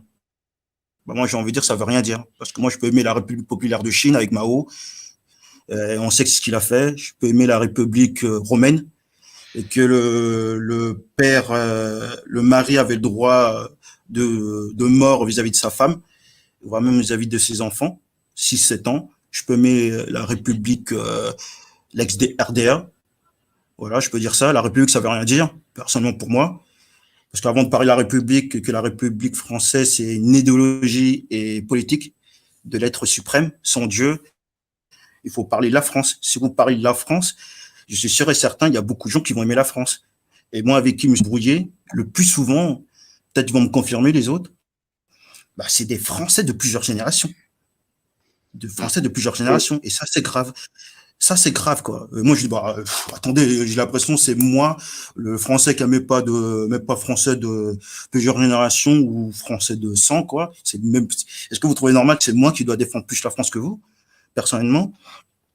Et aussi, troisième chose, et c'est vrai que d'un côté, je suis d'accord, c'est que moi, j'ai remarqué, quand je parle avec beaucoup de gens vis-à-vis de Dieu, avec ceux qui c'est plus facile, c'est avec des personnes comme sont musulmanes. Parce qu'au moins, il y a Dieu. Au moins. Voilà, il y a une spiritualité. Tandis avec qui c'est plus compliqué, c'est les Occidentaux. Ils disent, bah, j'en ai pas besoin de Dieu, de toute façon, je m'en fous, j'ai l'argent, j'ai le matériel, j'ai le confort, vive la science. Voire même si les premiers à détester leur pays même, hein, personnellement. Et aussi, troisième chose, enfin, quatrième chose, pardon, Il y a des gens qui disent, oui, il y a un problème avec les personnes confession musulmane, ils revendiquent. Oui, on peut critiquer certaines choses, mais moi, j'ai envie de dire, mais à votre avis, pourquoi eux, ils revendiquent? Ils ont raison? Ah, mais comment ça? Je dis, ben oui, vous avez tout détruit en Occident, l'Europe de l'Ouest. Vous avez détruit autorité, parents, l'armée, la police, l'école, voire même la foi chrétienne. Et eux, personnellement, ils ont besoin. Ils ont envie de ça. Vous voulez quoi? Vous voulez entre Dieu et l'individualisme. Et Dieu sait que malheureusement, de plus en plus, on voit l'individualisme au nom du confort, voire même, il faut dire la vérité, l'Europe de l'Ouest, c'est plutôt décadent. Ils disent, je préfère Dieu. Je vais mourir, en fait, pour Dieu. Moi, je ne vais pas mourir pour la République. Je sais pas entre la République et la France. Hein. La France, oui. La République, non. Et personnellement, je ne vais pas mourir pour les antiracistes et aussi pour on a dit aux gens droit à la différence.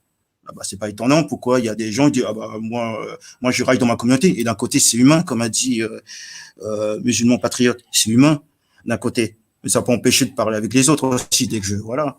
Et quand des gens ils parlent de vivre ensemble, et moi j'ai envie de dire d'accord, j'ai une question à vous poser. Est-ce qu'un républicain va parler avec un monarchiste? Non, pas forcément. Est-ce que, par exemple, un communiste va parler avec les gens du Rassemblement national? Non, pas forcément. Il va dire, ah non, c'est des fachos. Voilà, soi-disant. Ou, par exemple, est-ce que les lobbies LGBT, par exemple, les associations, et que je confonds pas l'association et les personnes, va parler forcément avec les gens de la Manif pour tous? Non, pas forcément. Parce que depuis un certain temps, il y a des gens qui ont fermé les yeux, ils ont parlé du vivre ensemble en fait. Et moi, j'ai envie de dire, surtout aux gens qui nous écoutent, posez-vous la question, pourquoi il y a des gens, pendant 30 ou 40 ans, ils ont tout détruit. La nature a horreur du vide. Et après, il ne faut pas se plaindre après, pourquoi il y a des gens qui revendiquent au nom du droit, je veux. Il y a ça aussi. Je dis que personnellement, si on donne des repères aux gens, l'éducation à l'école, enfin même si personnellement je dis que l'éducation première c'est les parents, parce que maintenant je vois les professeurs maintenant c'est qu'ils ont même il y a plus d'autorité à l'école déjà. Si par exemple il y a l'amour de la nation déjà. S'il y a l'amour de l'armée, parce que c'est à l'armée j'ai appris à être patriote, et aussi avec la bibliothèque, j'ai appris à aimer la France. Si déjà les Français de plusieurs générations auraient fait aimer ce pays aux Français de portugais, espagnols ou origine maghrébine ou africain, il n'y aura pas tout ce qui se passe en fait. Et ça, il faut le dire. Et moi, franchement aussi, je vous dire la vérité, moi j'en ai plus qu'assez qu'on passe toujours aussi des gens comme Thuram ou Rokala Diallo ou aussi Assa Traoré pour dire les Français c'est des fachos, les Blancs c'est des racistes. Mais comment, à force de regarder ça, c'est sûr et certain vous pouvez pas aimer les Français blancs. Moi je sais très bien que je connais un Antillais qui est né en France. Il m'a sorti un discours hier parce que des camarades à l'école lui ont embêté. Il m'a dit c'est sûr vous êtes raciste. Et moi, je suis sûr et certain, c'est à la maison. Il traite un noir de raciste, c'est assez drôle quand même. C'est extraordinaire. On arrive à des années. Ah bah, moi, je vais vous raconter une petite histoire. Je sais qu'un jour, j'étais à l'école, j'allais halluciner. J'ai dit à des Français blancs, moi ça me dérange pas du tout de dire, et en plus ils sont blancs, quoi, voilà. Je dis, mais tu vois ce blanc-là? Non, ce black. Et lui, il est intervenu, il m'a dit, Eric, ne dis pas black. Je dis pourquoi? Parce que c'est raciste.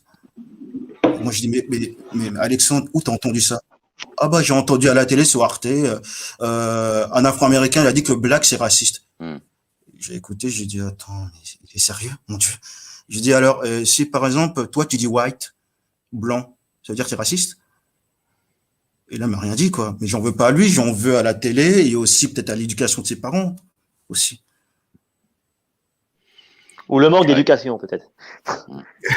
Peut-être, manque Oui, de il parents. manque d'éducation. Et pour la fin, c'est pour, oui, ah oui, il y a ses parents, mais ses parents et c'est l'enfant, on va dire, c'est l'enfant, l'enfant Dieu. Roi. L'enfant roi. Il y a des parents, ils sont trop laxistes pour l'enfant roi. Et aussi, c'est pour dire à la fin, je vais terminer. Sébastien, je te remercie beaucoup. J'ai appris beaucoup de choses, déjà. Et en plus, même d'un côté, j'ai un peu honte parce que, parce que vu que je suis français origine africain, je connais pas trop la situation et j'ai appris beaucoup de choses ce soir. Je te remercie beaucoup. Ouais, c'était très, je te remercie, c'était vraiment très succinct parce que c'est tellement complexe qu'il faudrait effectivement 15-20 lives pour démêler un petit peu, pour commencer à comprendre les intérêts de chacun et d'autres. Mais il y a pas de souci, on peut s'appeler et on en parlera. Il y a aucun problème pour ça. Alors moi, je vais te remercier aussi parce que ce que tu viens de dire, en fait, tu as fait un excellent résumé de la situation. Et alors, encore une fois, hein, tu sais, bah, j'ai toujours un peu cet esprit de pas de contradiction, mais c'est parce que j'aime bien l'équité. Pour moi, la justice est importante. Alors déjà, la première chose, il va falloir un jour faire quand même la différence entre musulmans et musulmans. Hein, parce que aujourd'hui, tous ceux qui vendent du Toshi dans la cité, tous ceux qui sont habillés en Nike, parce que le vrai problème, alors oui, il est spirituel, il est de l'ordre du questionnement en fait sur sa propre vie, qu'est-ce qu'on fait là, tout ça. Mais le vrai problème, il vient quand même à la base ouais, on peut le dire, de Jollywood, hein, de la télé, de tout ça, toute cette. En fait, dans les années 90, quand le groupe Nick ta mère, déjà avoir laissé un groupe s'appeler Nick ta mère et lui avoir dit oh, on va niquer la police, le jour où on a laissé passer ça, en fait, c'est le jour où la France est morte. Je parle de la France moderne, je parle pas de la France d'avant, d'après-guerre, mais la France moderne, elle est morte. Elle est morte parce que d'un coup, on a laissé légitimer tout et n'importe quoi. Et moi, vous voyez, aujourd'hui, enfin, il y a 2 jours, je lisais un article, vraiment, qui m'a... Ouais, j'avoue, je suis encore en train de le vomir. Hein, ça fait 2 jours pourtant. Alors, c'était un article qui s'appelait Rap, ce que Booba... Bon appétit. Merci. Ce que Booba laisse à la musique et à la langue française. D'accord? Je crois l'avoir vu ce matin, ouais. Ah, c'est horrible. Voilà. Vas-y, excuse-moi, c'est donc. Non, je t'en prie, t'as entièrement raison. Donc, ce mec-là, et c'est ça ce que je reproche en fait à beaucoup de Français, parce que encore une fois, hein, toujours différencier le blédard. Le blédard, lui, il a qu'une envie, c'est de gagner un peu de pognon et vivre mieux que là où il vivait avant. Ça, faut le comprendre. Par contre, la génération qui est née en France et qui a justement ce problème de double identification parce qu'effectivement, on leur fait miroiter que là-bas, c'est toujours mieux qu'ici. Et que effectivement, quand ils vont là-bas, même avec un RSA pendant 1 mois, les mecs, vas-y, hein, c'est comme s'ils étaient au Qatar, hein, c'est pareil. Hein, ils se la racontent, ils sont là. Par contre, ce qu'ils oublient de dire, c'est qu'ils rasent les murs la plupart du temps là-bas, et qu'il n'y a pas de ouais, vas-y, nique ta mère, ouais, vas-y, amène le bédo. Tu vois, ça marche pas comme ça là-bas, parce que si jamais il y en a un qui entend ça, que ce soit en Algérie, alors moins au Maroc, parce que le Maroc, bon, voilà, c'est pour moi le Maroc, c'est une annexe du sionisme, hein, donc bon, c'est l'antichambre même du sionisme. Mais la Tunisie, c'est pareil, tu t'amuses pas à balancer des trucs comme ça dans la rue. Tu vois, ouais, vas-y, fils de pute. Quoi, qu'est-ce que t'as dit? Attends, viens, on va te chicoter un peu, tu vas comprendre que ici, tu fais pas ce que tu veux. Et d'ailleurs, les mecs, moi, je vais vous raconter, un jour, j'étais avec, on était au Maroc, hein, d'ailleurs, j'étais avec un très très bon ami qui s'appelle Redouane. Et alors bon, c'est le fils d'un procureur de Marrakech. Donc, vous comprenez bien que nous, on avait les sirènes devant pour rouler. Hein. Et un soir, il me dit bon bah viens, on va en boîte, hein, voilà. Donc on a été en boîte et il y avait 2 mecs des cités qui étaient derrière nous.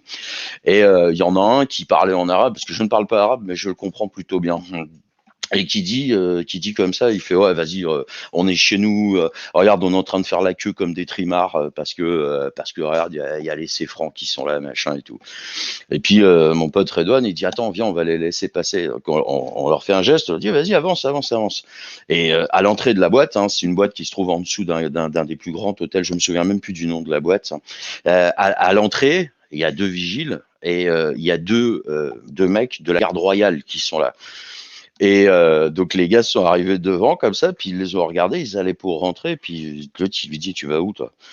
Ah, il fait vas-y frère, je suis chez moi, tu vois, vas-y on fait un peu la fête. Ils ont dit ouais viens à côté là, tiens, on a juste entendu les coups de bâton, hein, c'est tout. Hein.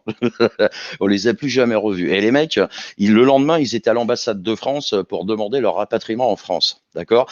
Et ça c'est pour revenir sur le problème de la double nationalité, qui je rappelle est interdite par la loi. Depuis les années 2000. Depuis les années 2000, normalement, tu n'as plus le droit d'avoir une double nationalité. Exactement, voilà. J'ai oublié de le préciser. Merci Seb. Je t'en prie. Et le truc, c'est ça, c'est-à-dire que en fait, l'homme est quelqu'un. Enfin, bon, moi, j'ai tendance à penser que l'homme est mauvais à la base et qu'il essaye de devenir bon. Le fait est que l'homme, il est un peu comme l'électricité. Il prend toujours le chemin le plus facile. Et là, on donne la possibilité à des gens de se comporter comme des nababs quand ils arrivent dans leur pays d'origine, ou du moins le pays d'origine de leurs parents. Donc les mecs, bien sûr qu'ils ne voient que le côté super génial. Et là, je vais vous raconter une deuxième histoire j'y étais. Donc, mon ami Redouane voulait absolument m'initier au jetboard, hein, enfin les motos sur l'eau là. Puis bon, moi j'en avais jamais fait. On dit pourquoi pas. Allez, on y va. Et alors nous voilà partis. Alors on était à la frontière algéro-marocaine. D'accord. Quand on est arrivé, donc on a loué les jet skis. C'était pas les jetboards, c'est les jet skis. On est arrivé et il y avait le loueur là qui était là, donc il avait une douzaine de jet skis comme ça, et le gars dit, hey, parce qu'il a vu qu'il avait affaire à des mecs de cité, et il leur dit comme ça, il leur dit attention, hein. Il dit Belek, hein, vous surtout vous voyez les bouées là qui sont là, vous traversez pas là-bas de l'autre côté parce que les gardes frontières algériens, ils vont pas rigoler. Eux, si vous traversez les bouées. Les gars, ils étaient là, ouais, vas-y, nous on les nique, y a pas de souci, les Algériens, on les prend, on les retourne, tu sais. Enfin, les gars, ils avaient l'impression qu'ils étaient au stade au PSG, quoi, tu vois. Et donc ils sont partis faire les cons. Bon, moi j'essayais de pas faire le sous-marin avec le truc, tu vois. Et puis d'un coup, j'entends ta ta ta ta ta ta ta. Je me dis qu'est-ce qui se passe? Et là, on a vu les 2 jeunes là qui sont revenus avec leur jet ski.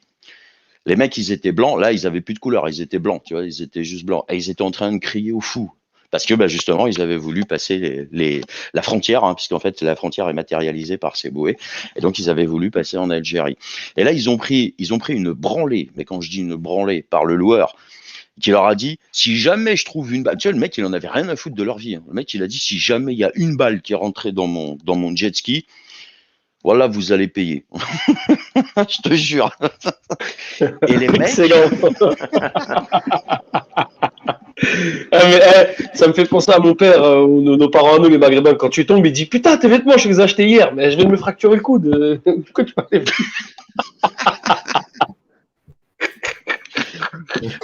Excuse-moi, je t'ai coupé, pardon. Je t'en prie. Mais on s'est fixé 1 heure butoir et puis mon technicien travaille tôt demain ou est très fatigué, je ne sais plus, ou peut-être les deux. Donc, les amis, je crois que je vais être obligé de vous inviter parce qu'on a à peine effleuré le sujet. Là. Si tu me permets, Martial, juste terminer avec ce que je disais sur cet article. Rap ce que Booba laisse à la musique et à la langue française. Et on a tout un article extrêmement élogieux qui nous explique que Booba, 25 ans de carrière, le rappeur de 44 ans, d'ailleurs à qui j'ai demandé de venir me voir pour lui péter la tête, et lui je l'attends toujours. Hein. Ce mec-là, en fait, vient de faire une chanson qui s'appelle, dans une de ses chansons, c'est « Laissez-moi chanter la liberté, l'égalité une dernière fois ». Hein, c'est un des textes. Ce mec-là a passé sa vie à chier sur la France, à chier sur tout le monde. Et là, d'un coup, à la fin, il parle de liberté, d'égalité et de fraternité. Et toute la problématique, elle est là. Attends, le pire, Seb, c'est que dans une chanson, il dit quoi? Il dit Et en parlant de ce que les chrétiens, enfin par rapport aux croyances chrétiennes de la Vierge Marie, il dit, en attendant, je sais pas quoi, il dit quoi? Il dit voilà, textuellement, en fait j'ai du mal à le dire, c'est un truc de dingue. Il dit quoi? Il dit que j'attends, je sais pas quoi, que la Vierge Marie se doite. Ouais. Et ce mec-là, sa maman, c'est une, comment dire, elle s'appelle, je vais donner son nom, rien à foutre, hein, Lucie Borsenbenger, hein. Donc vous avez compris d'où il descend. Donc voilà, insulter, blasphémer tout le temps la chrétienté, ouais. Dans tous ces raps, les trucs qui blasphèment, c'est la chrétienté. Donc vous avez compris son appartenance. Exactement. Ouais, J'allais y venir. J'allais y Et venir. Et on l'a vu faire le ramadan et il mangeait la journée, quoi, tu vois. Mais il faisait le ramadan. En fait, t'as pas compris, c'est un ramadan à l'envers, en fait. Voilà. Ouais, c'est ça. Bah, c'est un ramadan de lumière, en fait. C'est pas un ramadan de la nuit, tu vois, c'est le ramadan de lumière. La problématique, elle est là, c'est-à-dire qu'aujourd'hui, le problème, avant d'être un problème spirituel, avant d'être un problème existentiel, il est un problème de consumérisme, il est un problème de consommation. Les gens, et c'est ça le projet judéo-maçonnique qu'il faut bien comprendre, c'est l'idée, c'est plus de nations, plus de frontières, plus de couleurs, juste des gens qu'on va envoyer sur une zone parce qu'il y aura un peu de travail là-bas et on va les exploiter, on va les laisser crever. Et puis s'il y en a encore qui survivent, on leur dira, ah bah tiens, à 1000 km, il y a un job aussi et tu vas y aller. Et tous ces jeunes-là, moi, que je vois, les mecs, moi, je leur dis, tu sais, ils sont là, oh, Palestine. Et je lui dis, mais va niquer ta mère, qu'est-ce que tu racontes, toi? T'es habillé en t'es habillé en Adidas, t'es en Adidas, t'es en chevignon, que les marques des sionistes. Tu n'as sur toi que des marques de sionistes. Et quand tu viens me parler, tu me dis, j'ai écouté BFM TV. J'ai dit, mais ferme-la à tout jamais. Franchement, je dis, est-ce que tu te rends compte de ce que tu es en train... Et en fait, c'est là, c'est-à-dire qu'on se rend compte que ils n'ont qu'une culture télévisuelle, ils n'ont qu'une culture de la jouissance. Exactement d'ailleurs ce qui a détruit la chrétienté française, et enfin la chrétienté en règle générale, mais ce qui a détruit la société française, c'est ce besoin de jouir en permanence. Chétane en permanence. Chaque seconde de ta vie, quand tu vois, tu sais, tu te souviens, je sais pas si vous vous souvenez, quand il y avait des émirs arabes, enfin qataris, qui venaient, tu sais, puis ils allaient dans les cités et ils filaient une Ferrari là, comme ça là, aux jeunes là. Tu vois, en région parisienne. Ouais, je me souviens, ouais. Voilà. Mais c'était un faux truc, hein, ça a été démenti ensuite, c'était des... Non, ça n'a jamais été faux. Moi, je peux te dire, ça n'a jamais été faux. La seule chose qui était vraie, c'est que le mec, il lui filait la clé de la bagnole et l'autre, il avait pas 1 euro dans la poche pour aller mettre l'essence. Voilà. Donc, il est obligé de lâcher la voiture et de la rendre au mec. Alors, par contre, il s'en servait pendant 2 heures, hein, parce que la réalité de l'homme arabe musulman, c'est une réalité qui est quand même assez compliquée. Alors là, excusez-moi les gars, c'est pas pour vous choquer que je vais dire ça, mais la sexualité en islam, c'est quelque chose qui n'est pas du tout abordé de la même manière que chez nous. Et dans une société de consommation où les mecs, en fait, c'est des adolescents, faut jamais oublier que c'est des adolescents. Les mecs, ils sont guidés par leur bite. Voilà, les mecs. Et en fait, ils sont en chien en permanence. Donc tous les moyens sont mis Non, mais faut dire la vérité. C'est vrai, mais bien sûr, c'est vrai. S'ils vont au bled, c'est pour choper. Les mecs, ils sont là, ils disent, ouais, j'en débarre, vas-y, je vais aller prendre une blédarde, au moins, elle va pas me faire chier, et puis, bah, au moins, j'aurai une femme. Le problème, il est là, c'est-à-dire que, eux-mêmes sont incapables de communiquer, ne serait-ce que avec une personne du sexe féminin déjà. C'est-à-dire tu fais pas, ouais, viens là, chienne, tu vois, ça marche pas ça. En France, si tu fais ça, c'est mort. En plus, avec les associations féministes, ouais, t'es mal. Ouais, et donc justement dans cette idéalisation, et là bon là je parle bien effectivement de l'Afrique du Nord, hein, vous l'aurez compris, dans cette idéalisation, ils pensent que, et c'est pour ça d'ailleurs que le wahhabisme a véritablement autant d'emprise sur eux aujourd'hui, c'est parce que on leur promet la consommation, les femmes, la drogue, tout ce qui est chétane, hein, d'ailleurs, hein, absolument tout. Hein. Alors là, il y a pas à dire. Et le mec, après, il vient, il te dit, non, moi, je fais ramadan, je suis bon musulman, moi. Et t'es là, tu fais... Est-ce que tu te rends compte que ce que tu es en train de faire là, c'est de créer les conditions de la future guerre civile qui va finir par arriver dans ce pays. Et moi, j'hésite pas à leur dire, moi, parce que moi, j'habite dans une cité, hein, j'hésite pas à leur dire, je dis, mais vous savez, les gars, il y a un moment, vous allez comprendre qu'il y a plus de Jean-François et de Éric que de Mohamed en France. Et quand vous allez vous en rendre compte, ça va être trop tard. Voilà. Bon, c'était la note optimiste pour, pour se souhaiter une bonne nuit, les gars. Merci d'avoir participé à cette émission. Donc, comme je vous ai dit, voilà, c'est intéressant. Vous avez plein de trucs à dire. Vous aurez l'antenne. Il n'y a pas de problème. On mettra, je mettrai dans la description de la vidéo vos chaînes respectives parce qu'il se trouve que nous n'avons que des youtubeurs, donc c'est plutôt chouette. Ne mets pas la mienne, Martial. Moi, je ne fais plus rien dessus. D'ailleurs, il n'a jamais été prévu que je fasse quoi que ce soit. Donc, les autres, oui, mais ne mets pas la mienne, s'il te plaît. Ça ne sert à rien. Les gens vont s'abonner pour rien. Ouais, mais ils vont te chercher quand même. Parce que là, tu as commencé à nous expliquer des trucs intéressants. Donc, voilà. Que veux-tu, on est victime de son succès et on se doit à son public. Hein, c'est pas d'accord. Voilà, les amis, je vous remercie infiniment. Merci aux auditeurs. Ça a été un peu houleux dans le chat, mais bon, on s'y attendait. Hein, c'est les sujets clivants. Et encore, on est super soft. Hein, vraiment, les gars, merci, chapeau d'être resté dans les clous des règles de la communauté YouTube, dont on ne sait toujours pas quelles elles sont, mais enfin bon, voilà, hein, les chaînes ont tendance à mourir de morts bizarres. Peut-être le Covid.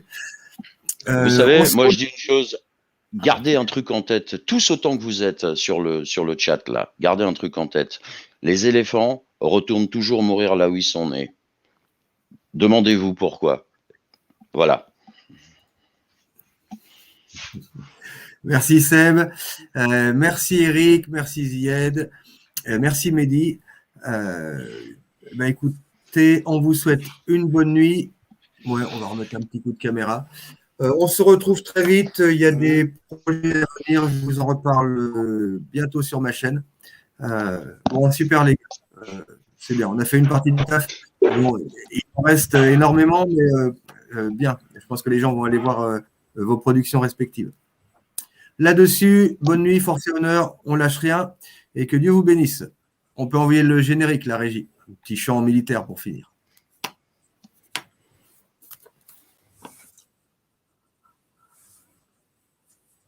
Sois béni. C'est nous les Africains qui revenons venant des colonies pour sauver la patrie.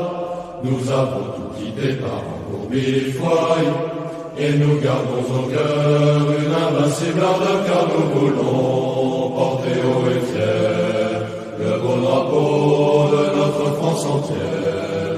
Et si quelqu'un venait à y toucher, nous serions là pour mourir acceptés. Battez tambour, à nos amours, battez tambour, pour le pays, pour la patrie, mourir au loin. C'est nous les Africains. Nous étions au fond de l'Afrique, gardiens jaloux de nos couleurs, quand sous un soleil magnifique retentissait ce cri vainqueur. En avant, en avant, en avant. C'est nous les Africains qui revenons venant des colonies pour sauver la patrie. Nous avons tout quitté par un bourbifoy, et nous gardons au cœur une invincible ardeur, car nous voulons porter haut et fier le beau drapeau de notre France entière. Et si quelqu'un venait à y toucher, nous serions là pour mourir acceptés. Battez tambour, à nos amours, battez tambour, pour le pays, pour la patrie, mourir au loin. C'est nous les Africains.